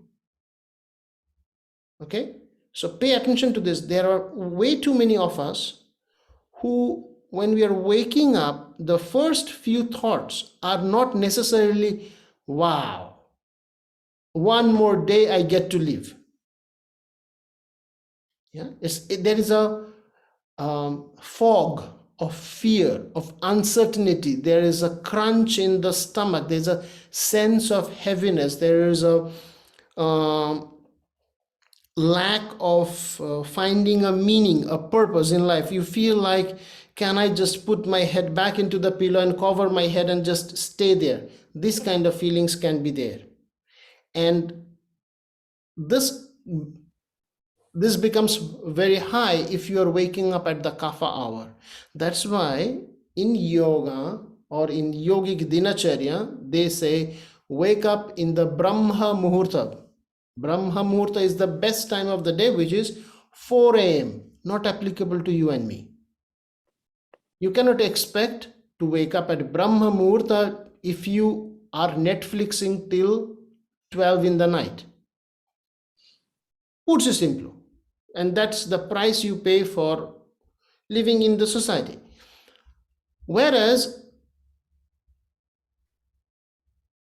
if I'm struggling to wake up at 4 in the morning, living in Bucharest, I am very happy and spontaneously waking up at 4 in the morning without any alarm when I'm living in the ashram, because my bedtime is around 8 p.m. 9:30, you are sleeping because there is nothing else. Light out, you cannot talk. You are in silence. You do your meditation and stuff. It's 10, the entire ashram is quiet. And we have people from here who were there, and you know that, right? So this is how it is. But if you push that, that means we are going to wake up more in the kapha hour. And in the kapha hour, the body will feel heavier. And now let's see, it's not going to be like, if you see here, the 6 a.m., the kapha hour starts, 10 a.m., it shifts to pitta. So don't think it is like a electronic switch that 9:58, you are still in kapha, and 10.1, now you are, yes, I am pitta, I'm full of fire now. No, don't think in that terms. There's a transition. It's like how the night becomes day and there is a dawn. There's a transition. So as the kapha slowly becomes pitta. Pay attention here. Kapha is a heavy energy, the earth element. Pitta is the fire, agitation, aggressive. In the kapha energy, if you cultivate, your predominant energetic thing is of fear, uncertainty, self-doubt. These are the heavy emotions. And when the fear merges with fire, aggressive energy, it converts into what? Anxiety, panic attack. What's gonna happen next? You have traveled through the same road, the same colleague, all of that thing happened. Now the earth is influencing with the fire and there is a volcano. Yeah. So that's why we try to wake up early. Okay. When you want to wake up early, I'm going to close this. We will come back to this screen share later on. When we are gonna, how do you say stop sharing?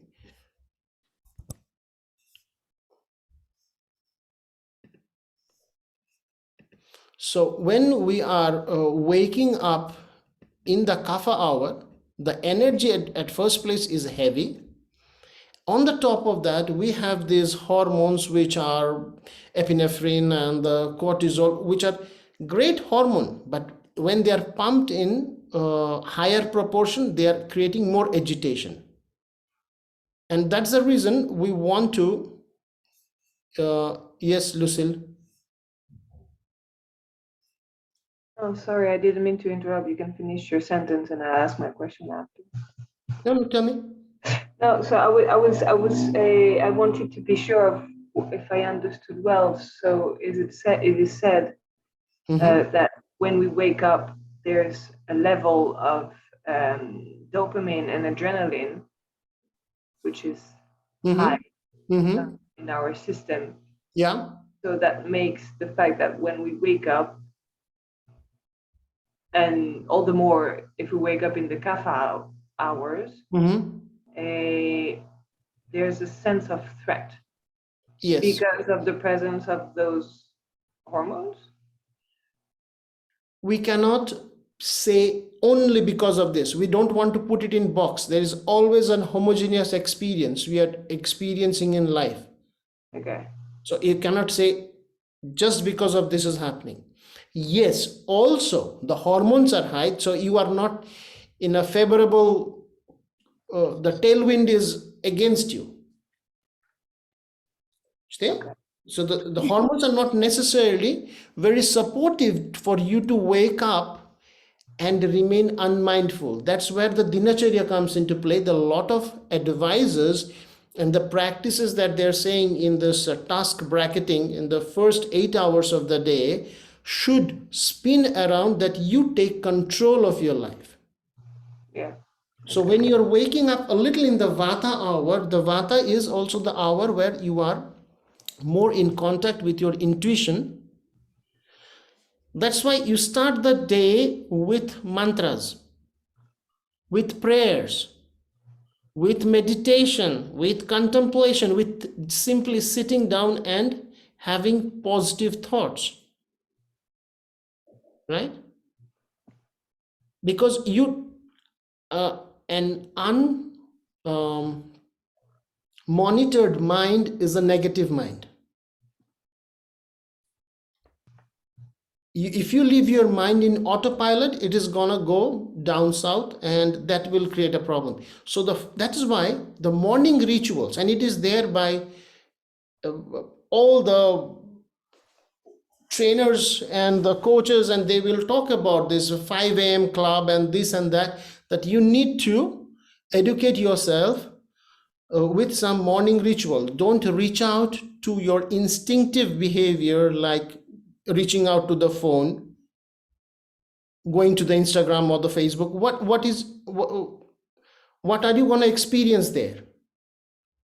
Realistically, if you are picking up the phone and you're going to the social media, in social media, we only highlight what is good in our life. And also with several filters, we make it look that our life is fantastic. No? I talk for the yoga teachers. I'm not gonna post a picture when there is only one student sitting in front of you and in the class. When there are 15, 20 students, the teacher takes a picture. It's just a small group of, class we are doing and stuff. So, and you post that. Another teacher wakes up and the first thing he picks up the phone and says, oh man, look at Raluka's class. There are 20 students in the class and there's only one person coming to my class. But hold on, that class might have happened 3 years back. You understand what I'm trying to tell you the story here, right? So like this, we are always projecting in the social media that I am very happy. It's an ego boosting thing. And you're waking up with this endorphin, cortisol, dopamine, and you're not very sure of yourself. And the first thing you see is somebody out there is more happier than you. And just because you are not Dalai Lama, it will not make you more happy. It will make you more sad. It's like, man, something is terribly wrong with me. Look at this XYZ, they're so happy. I'm not happy. So that's why we stay away from the social media and stuff. First, we take control of ourselves, and then we want to go up. So you can ask yourself this simple question. When you're waking up, have you experienced anxiety? Not on a daily basis, but from time to time. Have you experienced a cloud of fear? You cannot point your finger exactly, I'm afraid of this, but there's something like something might go wrong today. Right? You might receive a bad news. This kind of thing happened? Or you woke up in the morning and all of a sudden you feel that your heart is having palpitation. Right? This is happening not only because of the hormones, it's also happening because you are projecting, you are in the kapha hour, and your inner system is in autopilot. You are not yet in the control. Okay? And that also creates a series of impact in your body. As I was telling you, all the hormones are very good hormones when they're in a balanced state. Less dopamine creates confusion. High dopamine creates aggressivity. The day when you could become very cranky. It has a hormonal signature to that. So that's why in yoga, what we are saying, first thing you do, and we are coming now into the first bracketing, that is the 8th hour of the day. In this time, you start with, if you can do the mantras, they're fantastic because they are proven way to invoke certain kind of energy. 3 mantras are needed.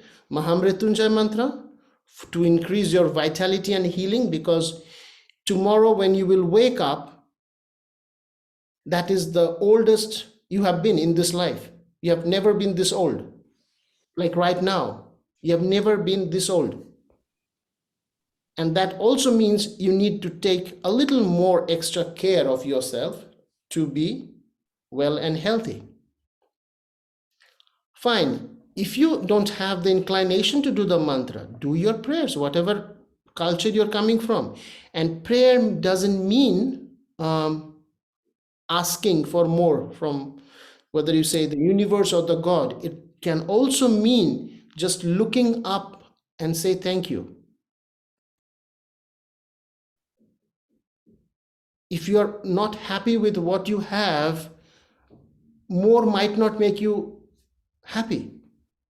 So the form of prayer is you wake up, if you have a partner sleeping next to you, look at them and say, thank you, there's a being. I'm happy for her or him to be there. And then after you're doing the prayer, if it is already bright light, then it's a different thing. But then you go into the practices that breaks the pattern of this endorphin cortisol thing. See, the endorphin and cortisol, they are all secreting in, not up in the head, in your suprarenal, they are all in the down south, in your abdominal area, on the kidney. So what we do, if you notice in the morning yoga postures, you do sun salutation. You are invoking sun, and then with all the forward bending, and you do what in the class? You always do Trikonasana, you do the side bending postures. They will help you to mobilize the energy in your Manipur chakra, in your Swadhisthana, in your Muladhara. So these three energy centers, which is the main hub of holding fear, uncertainty, anxiety, we want to bring a balance. How do we do that? So the Ayurveda tells, if you go by the Ayurveda, it recommends you should have a morning toilet habit. So first thing you do, we wake up, you are on the bed, you do your mantras, your prayers, 5 minutes, 10 minutes stop, you go out, you go to the toilet, you clear your bowel. If you think you can do that, fantastic. But if you think, oh no, I need a cup of coffee or stuff, fine, that's a good big starting point, but eventually it should happen naturally. Okay? And Avi? da. For me, sometimes it works with the digestion, but sometimes it is very helpful to drink a glass of warm water.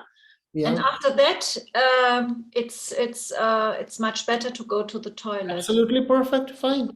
So I'm not indicating to the coffee, you go and drink warm water. And when you're doing in the morning your prayers and the mantras, so the 3 mantras, I'm going back, sorry, I just got a little off track. The one is the Mahamrityunjaya mantra for your vitality. Second is the Gayatri mantra. Gayatri mantra is about understanding and having intuition. There are 2 lives we all are living. The one which we see, and then there is an invisible part of you. Nobody present in this moment here have actually seen the mind. You have seen what mind can do, but you haven't seen your mind. You haven't seen your psyche. So we need to work on with that aspect. And for that, Gayatri mantra is beautiful. And it does magic. It helps your mind to also remain sharp and steady. Third mantra, Durga mantra, 32 names of Durga. Why 32 names of Durga? And this is very important. Every single day, unless you are living in a secluded mountain, in a cave, you are contacting people. Not everybody is your well-wisher. I'm not saying they are enemies, but not everybody is consciously and unconsciously wishing you good. They are going through the turbulence in their life. They have pain, they have suffering, they have grief. And all that energy that they are holding, it doesn't stays within the body. Our body is very porous. Sometimes you go and in a clinic or in a parlor or in a coffee shop, you go and sit next to a person a little distant and you feel something is wrong. I don't want to. You feel that energy. You feel a little disturbed. Or the other way around, you feel connected. You feel, oh, that person is good. And you feel a vibration, a vibe. And it is not just you look at the beauty of the person and the connection is not in the form of, man and woman and this kind of connection. It's not sensorial. So how do you protect yourself from this energetic contamination, from people unconsciously, unknowingly transmitting their garbage towards you? You need a protection. And for that, 32 names of Durga is good. Highly recommended. If you cannot chant, listen. That's a good starting point. If you cannot sit still and listen to the mantras, no problem. Find the mantras in the YouTube and you play it as you make your coffee, as you go and brush your teeth. It's okay. You are exposing yourself into that vibration field. And one day you will start doing, ideally, the mantras and the stuff. Right? I have a question, Avi. Yeah. If we are not 100% sure about the effect, does it still work? Yeah. Even if you don't know the chemical composition of a painkiller, when in pain and you take that pill, it will do its job. It will do its job. And yes, if you have faith, it is easy to do the job. But even if you don't have faith and you're still doing it, it will work. Because, I am asking, I'm doing my mantras every day, and there is sometimes this contradiction between my foundational belief, which is Catholic with Jesus and Saint Mary, and then sometimes the Hindu God seems a bit distant, and I have this feeling that they are not really in my own tradition, they are not really with me, but I'm still doing this because I have this commitment to do it. But sometimes I have this thing, isn't it Durga working better with Hindus because they are more of believers than me as a Christian, or a Western person? It's a very sincere, good observation. It happens to everybody, I think, almost everybody. We all are not born with that able to surrender.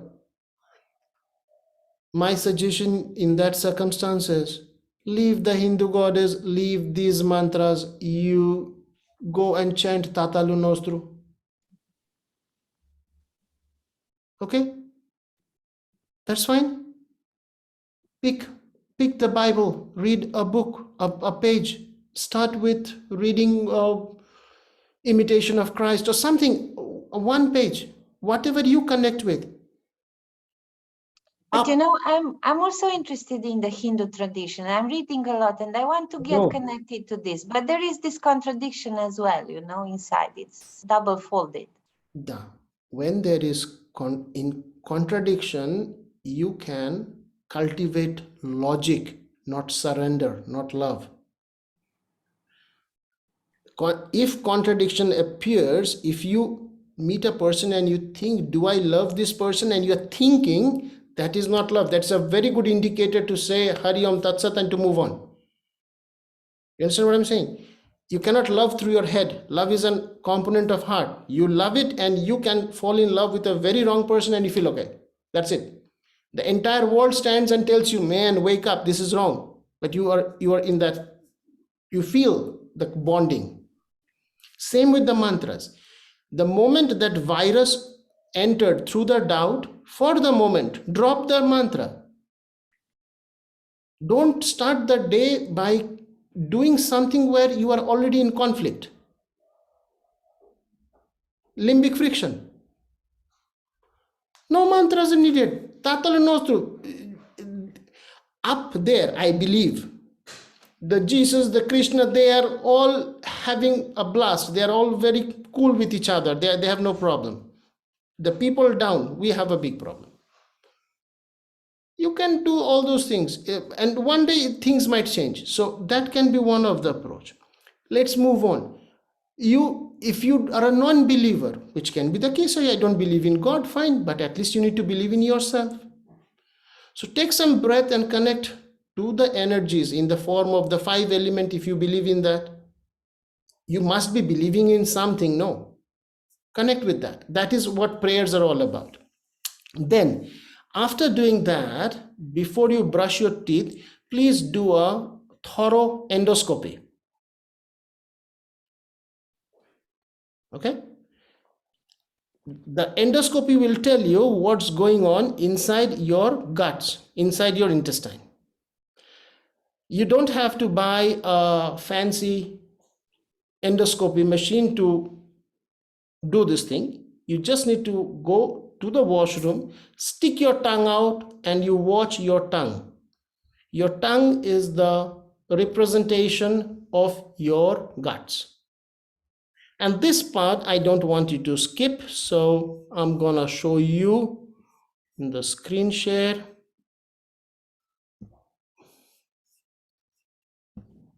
One second.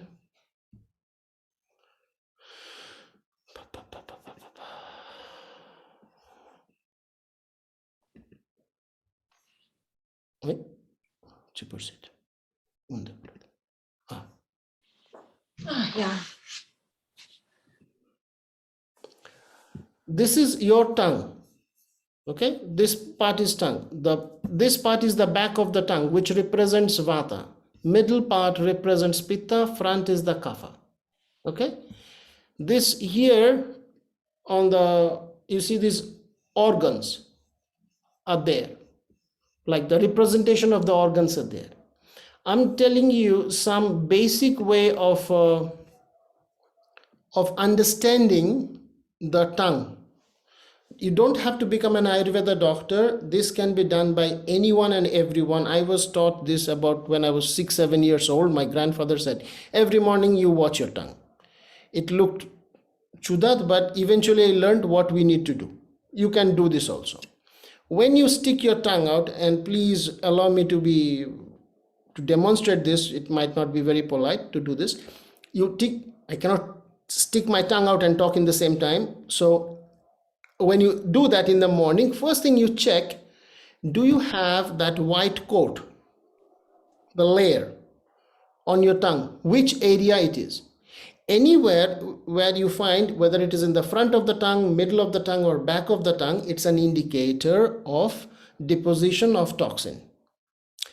If you find the frontal part of the tongue is getting swollen, unflat, bloated, yeah, and there's a white coating, that's a good indication that you have a mucus deposition around your lungs. And yes, those of you who are just coming out of COVID or still there, pay attention to this, that that will talk in depth about your health of your thoracic, of your lungs.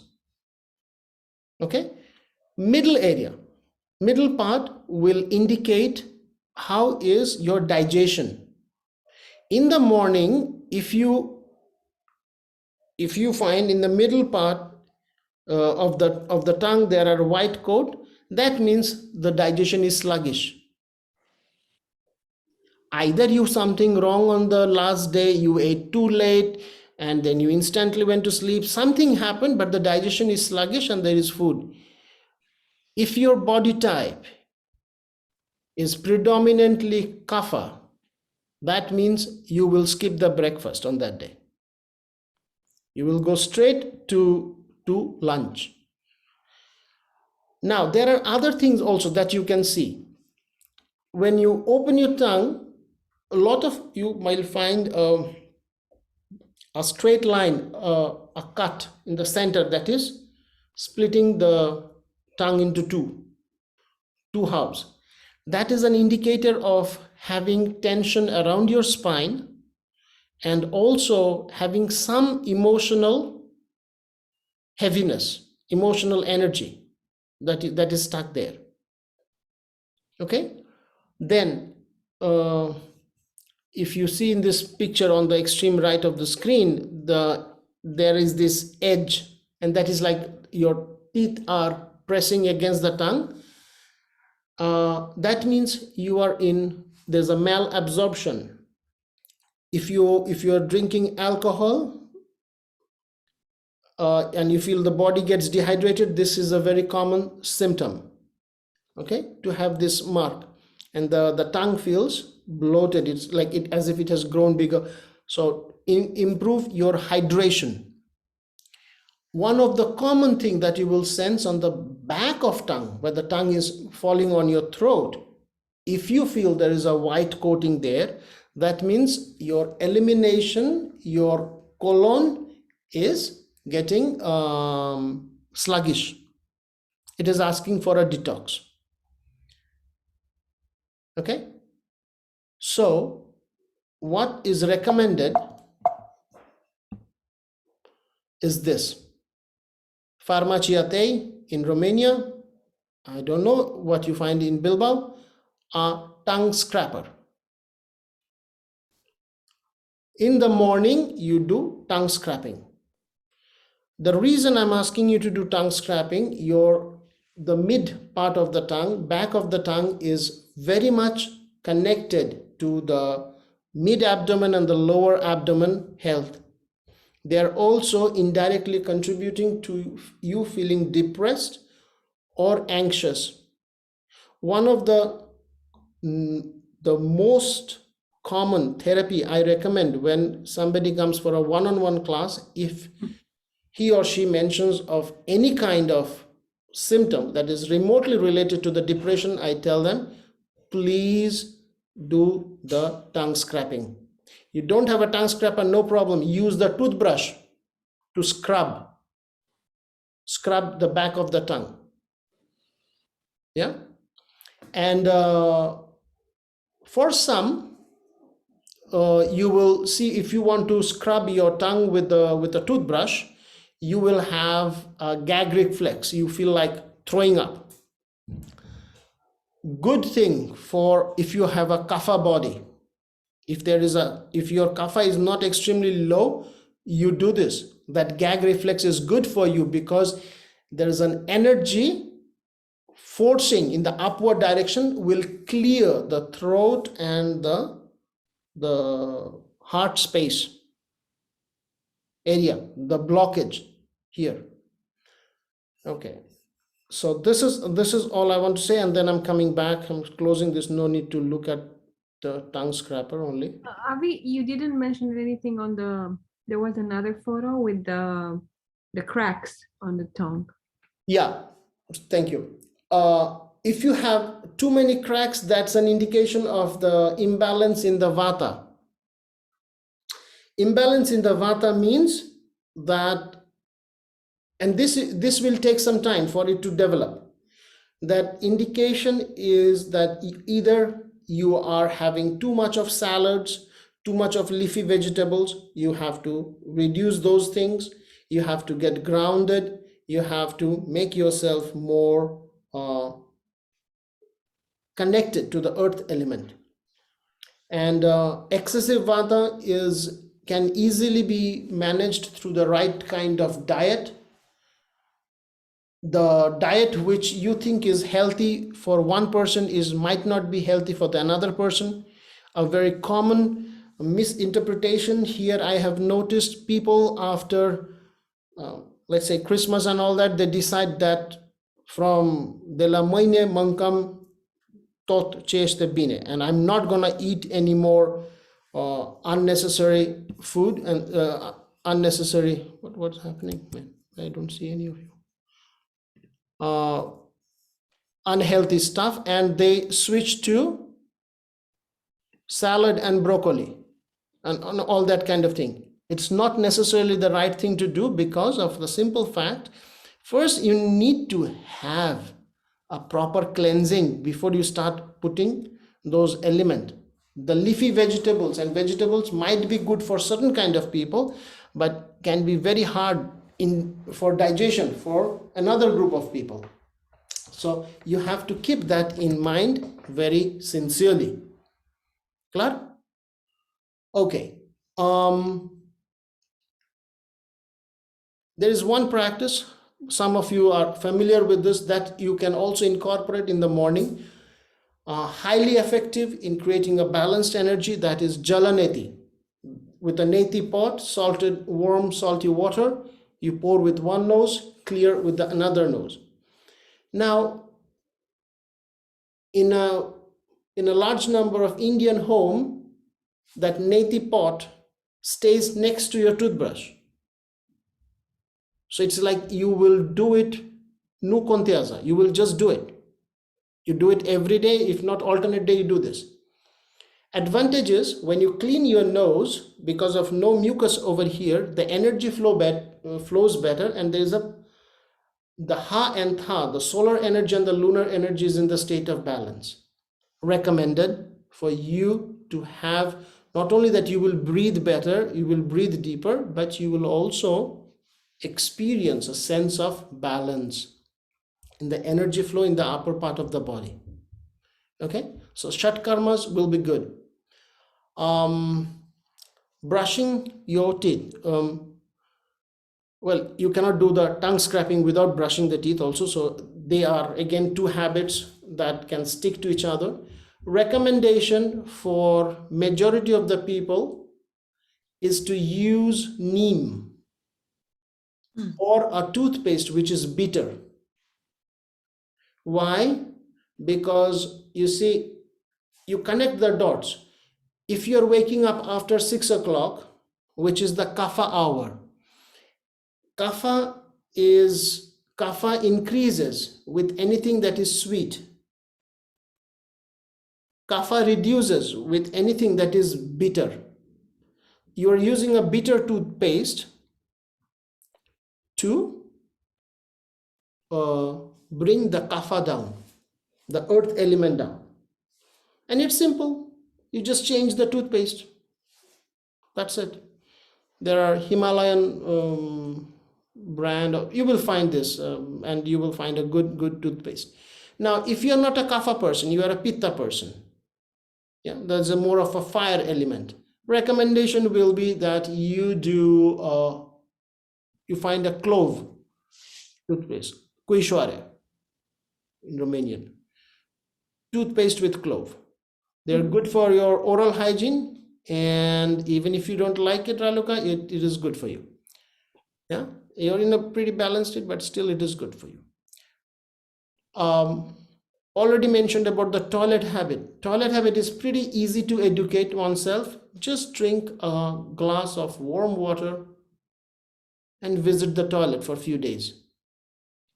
The body will learn. A lot of people are eager to do an exercise or yoga or pranayam. How can we do that if the stomach is like the abdominal space is full with the garbage from yesterday? You have to eliminate first. Without eliminating, agitating the abdomen means re-assimilation of the waste material. Well, obviously, don't think like I'm saying in that way that what is in the colon is going to go up in the north. No, but the energy is transmittable, and we are in a very permeable state of permeable state energetically, so we will avoid doing that. And now this is something, and if you can adopt this, you are my hero, and I recommend you to do that. Morning shower, cold shower. There are several ways of doing this. You can go to the YouTube and watch Wim Hof for a few days, and he will inspire you to do ice cold shower. Then you will realize that motivation is short-lived, and then you come back to the middle path, which is you take your normal warm shower, but just before you finish the shower for 30 seconds, sprinkle cold water on you. So the cold water will work like you putting your fingers into the prism. It will wake you up. You will not depend on the coffee or caffeine as such to make you more dynamic. And guess what? Whatever I have told you right now, they are all going to reverse the hormonal imprint of endorphin, the cortisol and everything that was happening from the down south. It will balance the thing. then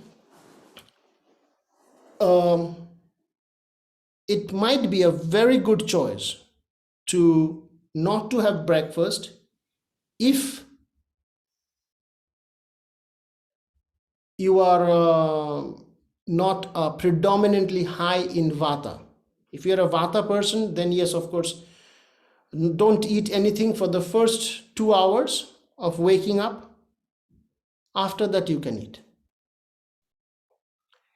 In the ashram, somebody who came with me a few years back asked me this question because I gave her this indication that please don't eat 2 hours after you wake up. In the ashram, the breakfast is at 6 o'clock. And she was like, man, how can they serve you the breakfast at 6 o'clock? It is the moment you woke up. I said, no, nobody here wakes up at 5:45 to go to breakfast at 6. Everybody is up by 3:30.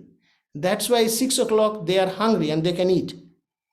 So you can apply that. And if you are having earth element high, which is nothing wrong in having that, you can happily let go of your breakfast. You will find that you have more energy, pushing the first meal towards the end part of the first task bracket. So if you're waking up at 6, your task bracket is ending at 2, right? So having the lunch by 1 o'clock ish is a very good thing. Your first meal of the day. Then when you are finishing the first cycle, hold on, I missed something. I'm sorry, going back. What do you do with your morning yoga practice? And I missed the most important part. In the morning, you need to do yoga. So after all the shower, you don't go to the lunch. There is a morning yoga happening. Asana, simple asana. There are maximum 3 to 4 things you need to do. You need to do sun salutation. Not many, 3 rounds if you are regular. Remember, I'm not using the word daily. I'm using the word regular, okay? Definition of regular means majority of the week you are doing the practice. So anybody who's doing 4 to 5 days per week some yoga practice, you can tap on your shoulder that you have done good. Sun salutation, side bending, that can be trikonasana, inversion, headstand if you don't have toxin in your system. Few people fall in that category. So I will suggest you the second best and which is applicable for everybody, which is luminaria, the shoulder stand.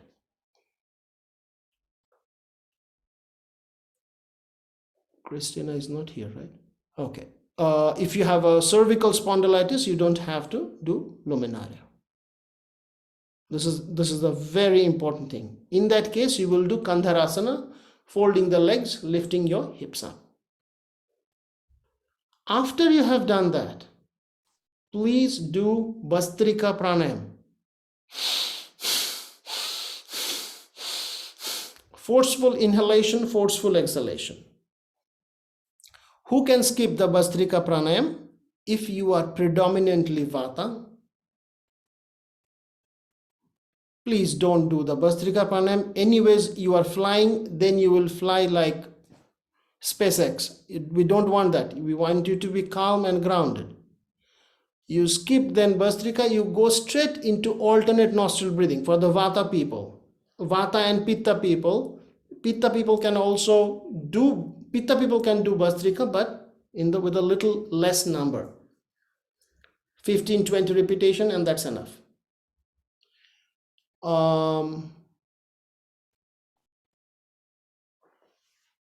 But Vata, Pitta and Kapha all must, like must with capital M, should do alternate nostril breathing. you don't step out of your house. Well, anyways, you don't step out of your house these days, but you don't go and log in your computer without doing few minutes of alternate nostril breathing in the morning. Okay. So this is the starting point. And those of you who are advanced, because I have here some quite advanced yogis. Here, when you are doing 3 rounds of sun salutation, you do the 3 rounds of sun salutation with the Surya mantras. Om Ram, Om Hrim, Om Hrum. Yeah? Because the mantras will do its own job. And Carmen, because these are Bij mantra, they are easily acceptable by Christ and Krishna equally. They are both happy with this. You can do it, everybody can do it. This has nothing to do with anybody. Okay.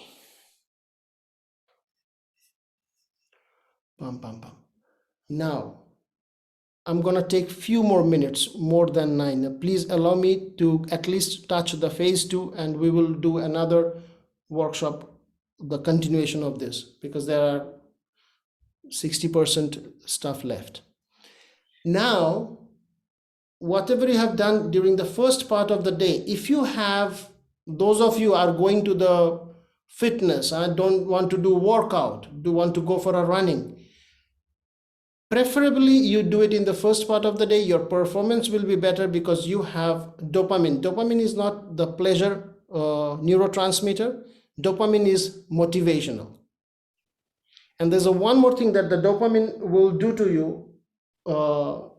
If you look into this, the medications for kids with ADHD, there are a lot of dopamine used for them. Meaning, dopamine does, it gives you a tunnel vision. It helps you to focus on one thing. And when you need to run, when you need to go and lift weight, you cannot be dissipated. You need to be quite focused. So you can use this first bracketing of your task workout. And you will also agree with me that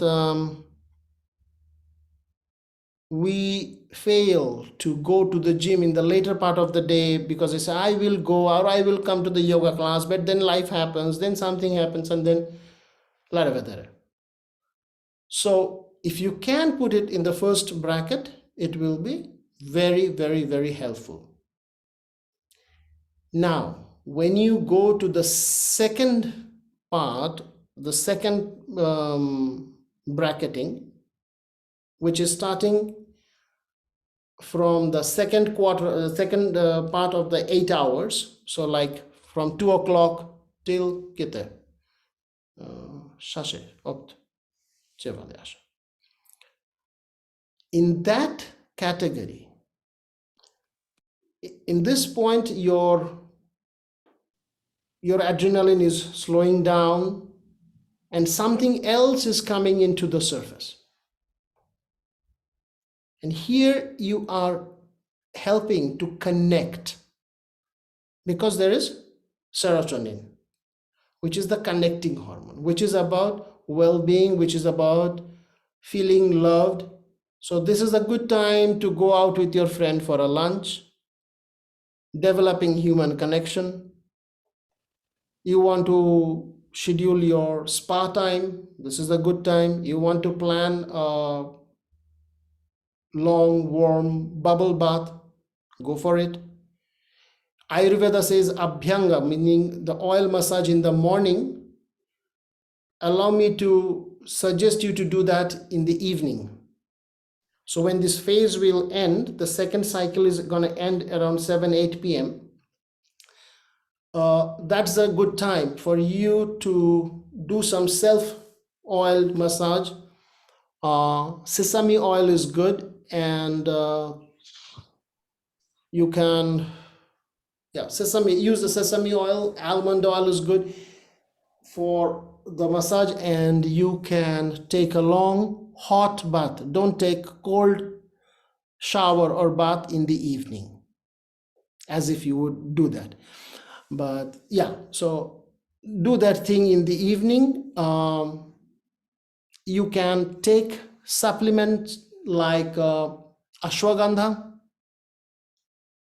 This is an anti-stress herbs, not at a stretch for long. 3 weeks, pause, 3 weeks, again take 3 weeks. Don't get used to with that. And habit-wise, this is the time when you stay away from bright light. So evening time is not meant for scrolling or looking at the screen. Okay, and then you can put your laptop also with the filter. Then it can go into the night mode. The darker the screen, the better. The bare minimum luminosity, the better. Why it is even more important to have it dark? Because after all day long, now your eyes are more sensitive to light, so they need more rest. Okay, so you will reduce the time. You say, okay, then what should I do? In the evening, I should not watch anything. Audiobooks, listen to music. They are not straining your eyes at all. Listen to variety of music, whatever you like. They are very good to perform. Use aroma oils and all this stuff in the evening, and they will do very good. They will help you to enter into the restful state. Your meal should end way before this second cycle is ending. So if given me an option, the first meal, if you're not a Vata, is around towards the end of the first cycle, that is around 1 o'clock, and your last meal around 6 o'clock. If you want to munch anything in between, forte bine. As per Ayurveda, you should eat before the sun sets. After sunset, there is no food. Disclaimer, I don't practice this. I teach this part. I eat very late in the evening. But I can share this information with you. If you do this, you will get the benefit of it. And pretty instantly, you will get the benefit.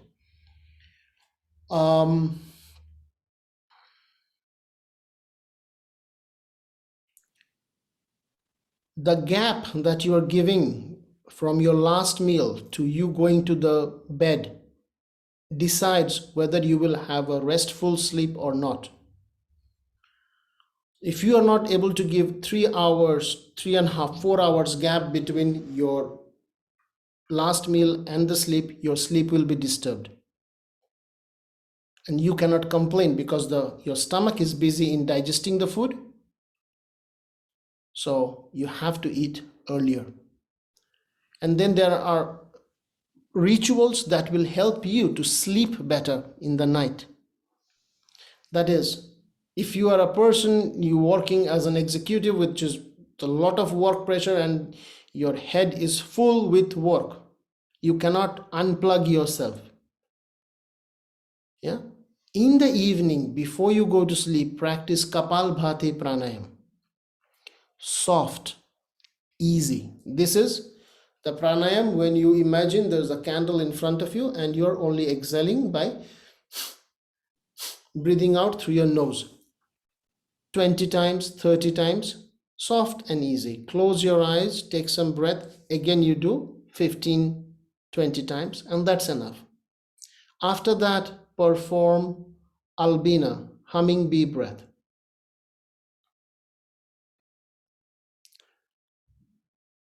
Should be enough for you to feel ready to sleep. You can take the help of practices like yoga nidra in the night. By the way, around the midday, when you are in the second cycle, you can still do yoga nidra. So those of you who would like to have an afternoon nap, around 1:32 is a good time. Preferably prior to your lunch, you do the yoga nidra. And if you're doing the shorter version, the yoga nap, which is about 10-12 minutes, then you can do it even a little earlier, no problem, because you will not interfere with the pitta hour. Okay, so you can use this, and then definitely you will find well relaxed and stuff. Okay.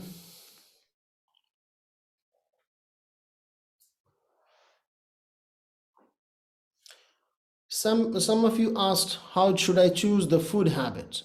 I'm giving you some principles, and with this I will end this part.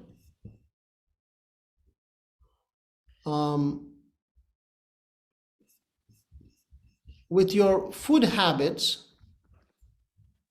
if you are dominant with the kapha, no, first of all, whether you are a vata, whether you are a pitta, whether you are a kapha, the last 8 hours there is no caffeine in any form, unless until you have some different plans. You don't want to sleep in that evening, you want to have fratelli time, a different story. But if you are expecting to go to sleep on that night, the last cup of coffee, or maybe even the first cup of coffee, is pretty much in the first half of the first quarter of the task break, not in the later part. Then whoever you are, whatever your body type is, there is no processed food. Ayurveda says eat organic. Definition of organic is not getting the avocado from Mexico. Organic means the varza and the conopida and whatever is grown in the 20 kilometers from your living space. That is organic. The local food, seasonal food. Yeah. And if you are eating organic food and all these exotic stuff, you don't know how long they have stayed in the cold storage. They have the fiber, but they don't have any more prana in them. They can give you some calorie, but they will not bring you nourishment. For nourishment, you need prana. Calorie, anything can be, calorie retention is higher.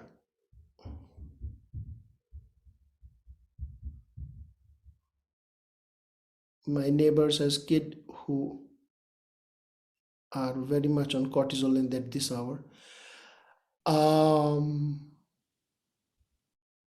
Then obviously avoid as much as possible alcohol, sugar, especially white sugar.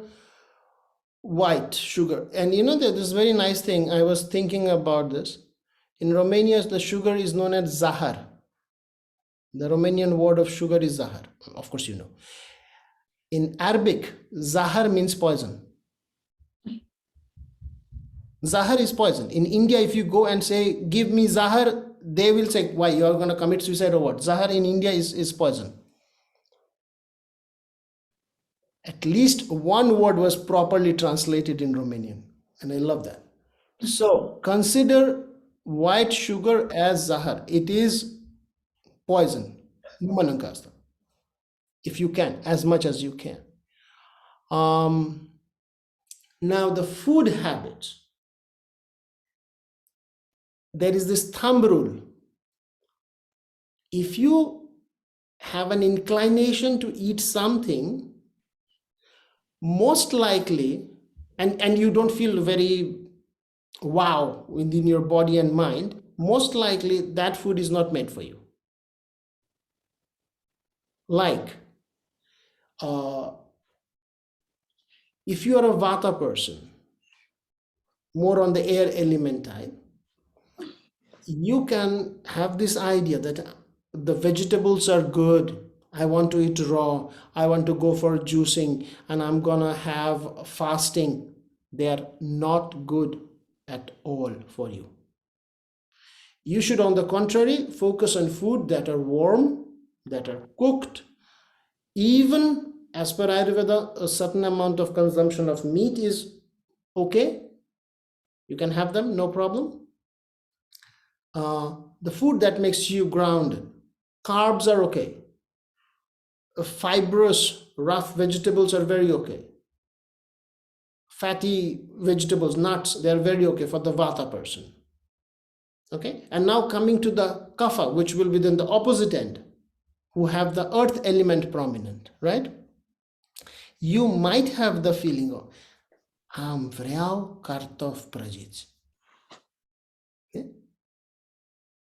It's like comfort food. It's a food for your soul. How can I say kartof prăjiți in German now? Potato wedges, or in English, yeah. So you will avoid that. You might like to have a bread with a cold cut and something on the top and nice and cheesy. Avoid that. You will eat something which is cooked, warm, spicy. Spicy, like using of ginger, cardamom, cinnamon, clove.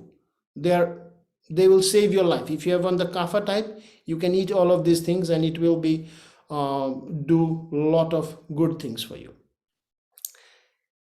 When I use the word cooked food, I'm not talking about cooked food with a lot of gravy and heavy. The food should be light, because you already have the heaviness as in being in the earth element. You are counterbalancing with the light. Salad is good, but don't eat salad with meat if you're a non-vegetarian. They have a different processing speed. When you put them together, they don't digest. I know in the West we do this meat and salad, but eat them separately. Not from separate walla, separate timing.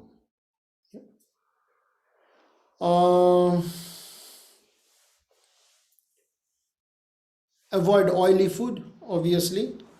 And intermittent fasting will be absolutely fantastic for you. That is also recommended by yoga and Ayurveda.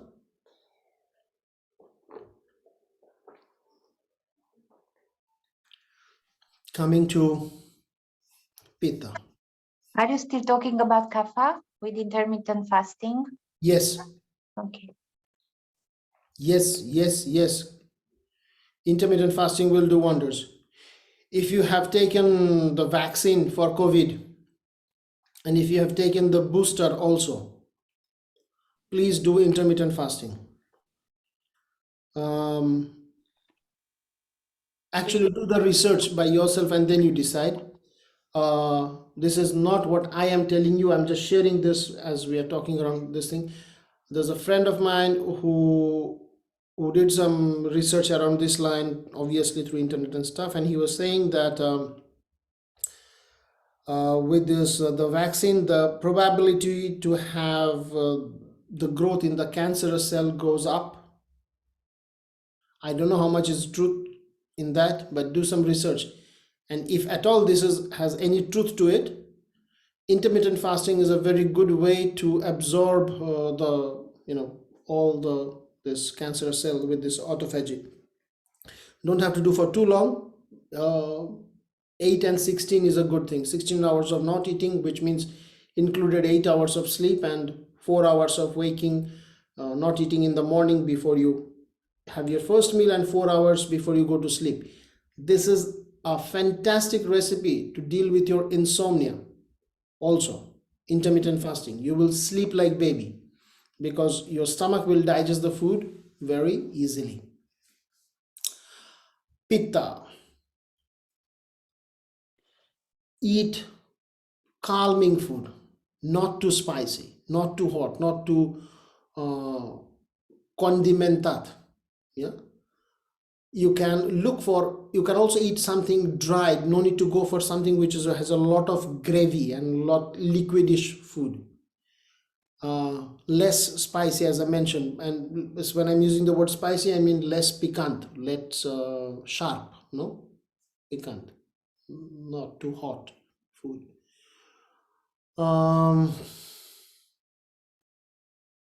Yeah, these are the food habits. None of these food habit will work for anybody if you are not relaxed. So anybody who is willing to introduce any habit that is around food, my suggested dinacharya for you is do a 15 minutes yoga nidra prior to your lunch. So when you sit to eat, you are not thinking about your next meeting, or you are not, with the camera turned off and you are still in the meeting and you are just chewing the food. All of those things can happen, but you will avoid doing that. Yeah. Eating, being linishtit, will help you to absorb the nutrients. That's the first rule. Then you go for the next, which is when you leave the plate, there should be 1/4, 1/4 empty. Okay. Have no water along with the meal. You can drink the water before or after. And when I say water, I mean referring to the water, cola, anything of that kind. No liquid with the solid food. They should be kept separate. If you want to go take it to the another level, eat in silence, which might not be possible when you are home and that's your only time to be with your partner and eat, or with your kids and eat. Of course, please talk. Social bonding is more important than you applying dinacharya. But whenever you are alone, eat without having the Netflix or something happening in front of you, without scrolling, without reading anything. So fully present. Yeah.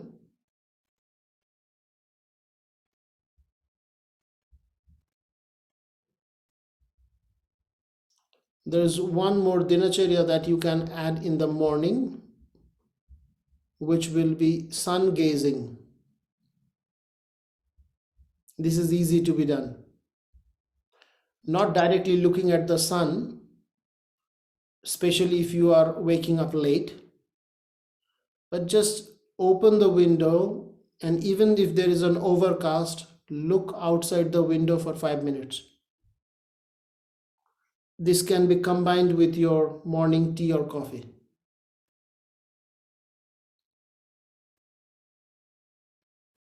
Yeah? Or they have in bright light. Bright light. There are other simple things that you can follow during your working hours, and these are like in your workspace. If you're working more on with numbers or something where the creativity is not necessarily the prime ingredient, use lemongrass. Some aroma of lemongrass. Anything citrus can do good also, because they will keep your anahata open. It will make you less plitisit.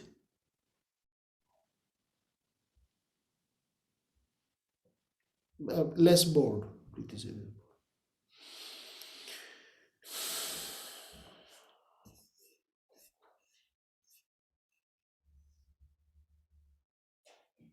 Avi, I have a question. Yeah.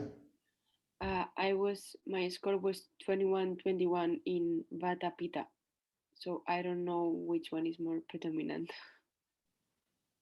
Ambivalent. Both are predominant for you. Okay. It is 21, 21 and 8, right? Yes.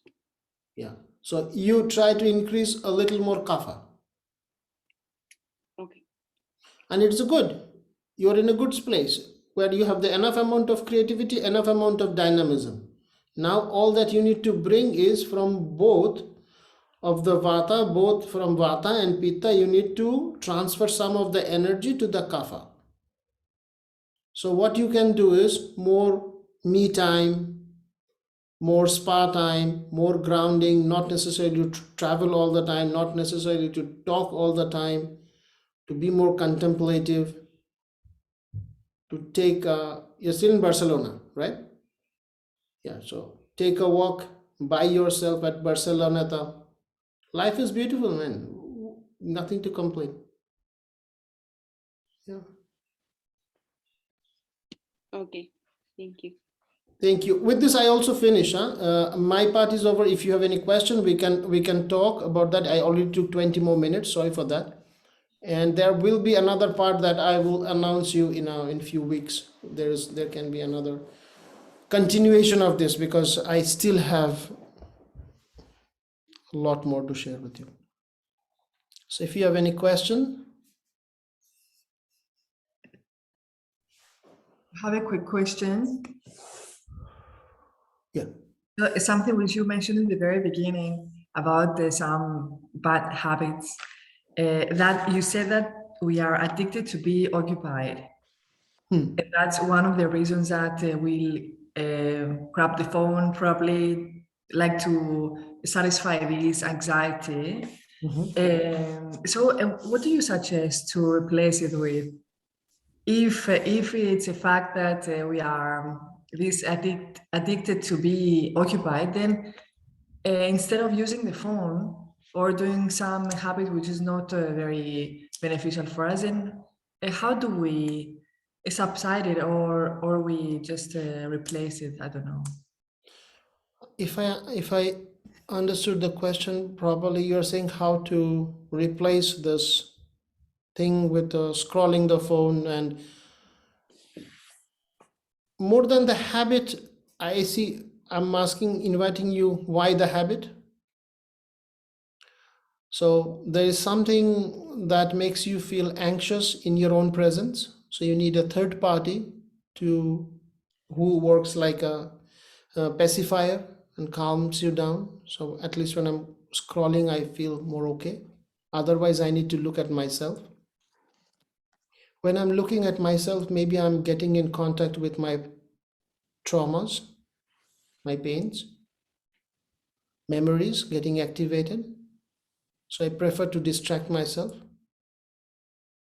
If I realize something like that is happening, instead of trying to stop and forcing myself to be in contact with my pain, I will go back to practices which reinforces your energy circuits, which can help you to withstand self-confrontation, meaning practicing more pranayam. Have a few sessions of 2-minute pranayam, just abdominal breathing and coming back to the home. And now that you're home, if you still feel like going back to the phone, go for it. We educate the body very slowly. Microdosing is the mantra. Thank you. You're welcome. Listen. I had a question about food habits. What is the consequence, in more detail and balance, but what is the consequence of not necessarily following, and I'm using following with marks, following the type of food that our body type would require? What is the consequence of not following the food that your body type is asking you for? Yeah. Imbalance.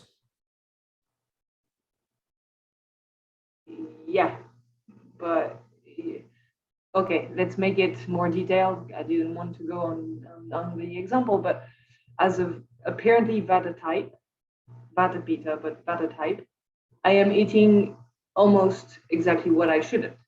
And my food behavior is I am not eating before noon, and I'm stop eating at 7, something like that, and I'm munching in between. And apparently, from what you said, is not what is recommended. but I feel very good with that. Exactly. So There is, sorry to interrupt you, and it is not related to you. There is not even one addict in this entire planet who says, I am not feeling good when I'm smoking or drinking or doing this and that. You feel good. Obviously, there is a natural tendency for a Vata person to get drawn towards more on organic and the salad and the raw food is the tendency, but that is not what is needed because you are off balance. If I may say this, I'm not saying you are off balance, but you are more with the air element. So you have to live with the consequence of being too much of air element would mean there will be strong temptation to travel. The mind will be restless and all over the place. It's hard to commit for something which requires long term. The anxiety will visit you.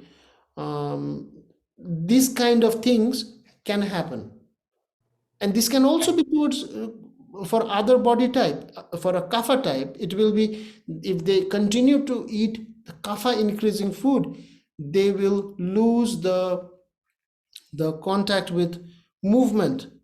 Motivation will go away, clarity will fade out, the foggy mind will set in, like this.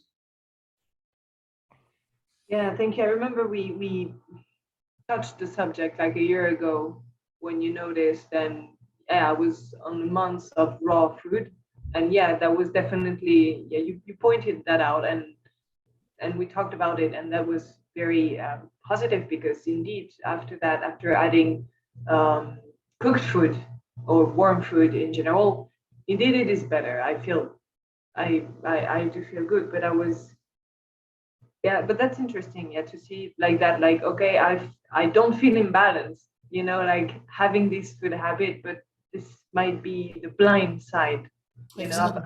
Yeah, okay. How do I know which is the balanced state if I'm not yet there? We have to go to that thing, otherwise we become kind of like a spiritual junkies. We go to an extreme part, we push ourselves, and then we become misfit, like we become really an odd man out. You can see that, oh, this person is doing something, that is not the purpose of Ayurveda.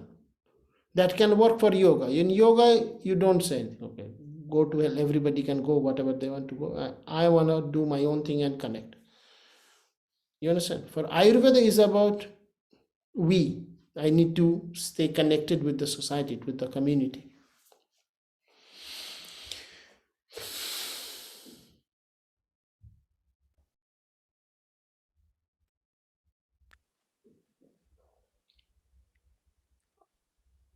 I had this feeling, like was living for 2 weeks in a vacation, and I had, time for meditation and practices and all the good energies. And now when I'm back to work, I feel so heavy and really hard to feel appreciation the morning, what I had before. And I don't know if I can do it just by yoga helps to get a better state, but for that I need to wake up real early, so it's a challenge. I don't know. And you cannot practice at work, so it's up to your sleeping hour, but usually it's way over 10 or 11. You can outsource your partner or somebody to come with a cold bucket of water and drop on you on the morning. That's it. Yeah, that's not my favorite either. I get your point. Be kind. This is the phase. In your 85, 90 years of life, if you don't practice for 3 weeks, you're not losing anything. Yeah, but I know the difference, and I was practicing 10 years of work, and this will give me the same results. I know what's coming if I stay here. Still.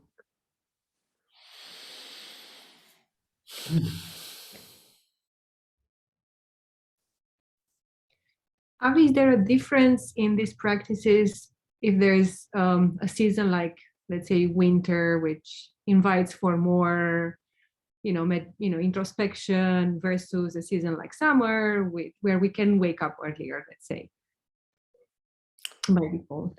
Winter and autumn is about hibernation. Summer is extroversion. Last 2 years with this pandemic, you are anyways energetically introverted. So yeah. So are there any things that I should, from what you explained, is there any variation that is recommended for a season like winter, or we should keep always the same practices no matter what? No, you will quite naturally, you will drop in the summer month, the hot bath. You will naturally don't feel like giving an oil massage in the summer month, but now it will be comfortable.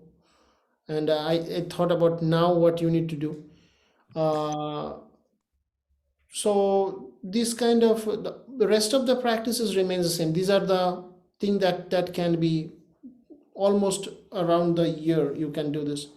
Summertime, you can do the pranayama practice will change obviously, but for the moment it is okay.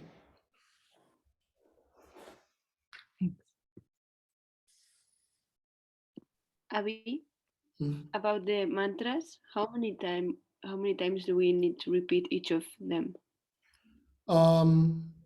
11 times Mahamrityunjay mantra, 11 times Durga mantra, 11 times Gayatri mantra, 3 times Durga mantra. There is a YouTube chanting we have in our school that you can just play in the background. The Prakriti School of Yoga. If you write me on the WhatsApp, I can send it to you.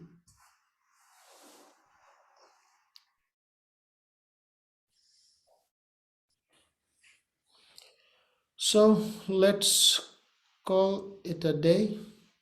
I know some of you are in vacation. And we only took quite a long time. So it's Friday evening. Go and have fun. And thank you. Thank you for your time. If Thank you, there's sir. any question or something, you can always put that on the WhatsApp group, and we will see what can we do about that. Thank you, Avi. Thank you so Thank much. you. It was really, Thank really you. interesting. Bye. So Thank much. you. Thank you. Thank you, everyone. Goodbye. Thank you very much. Thank you. Bye. Bye. Bye. Good night. Good night. Good night. Bye bye. Have a good sleep. Bye bye. I will. Thank you. Bye. Avi, I have a quick question for you. Yeah. So I was in. I mean, it's about me. So if you all want to stay, so I was visiting an Indian, not I cannot recall the name now. Where? A Tibetan doctor. Uh-huh. And because of my problem with the period, that I'm not able to get it regular again.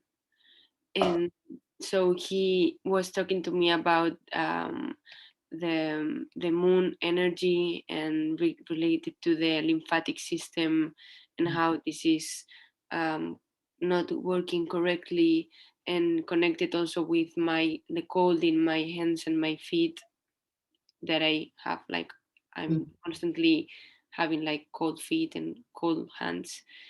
And he was telling me that I shouldn't be having cold showers. Avoid cold showers. Huh? Avoid cold showers. Okay, so do you agree with this part? I mean, Yeah. I didn't knew this part. So avoid cold shower. But you can take normal temperature shower. not hot. Not hot. Okay. So that should be Okay. okay. And Yeah. then when you come here, let's meet. Okay.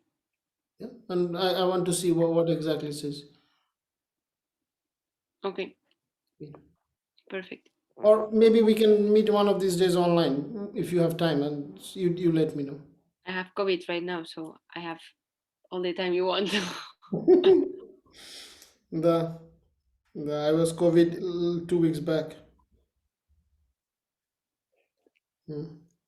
Okay, then you write me and then we see. Okay. Vale. Bye. Take care. Thank Zoltan. you, Bye. Abby. Bye. Bye. Bye. Bye. Bye. Ciao, Luce.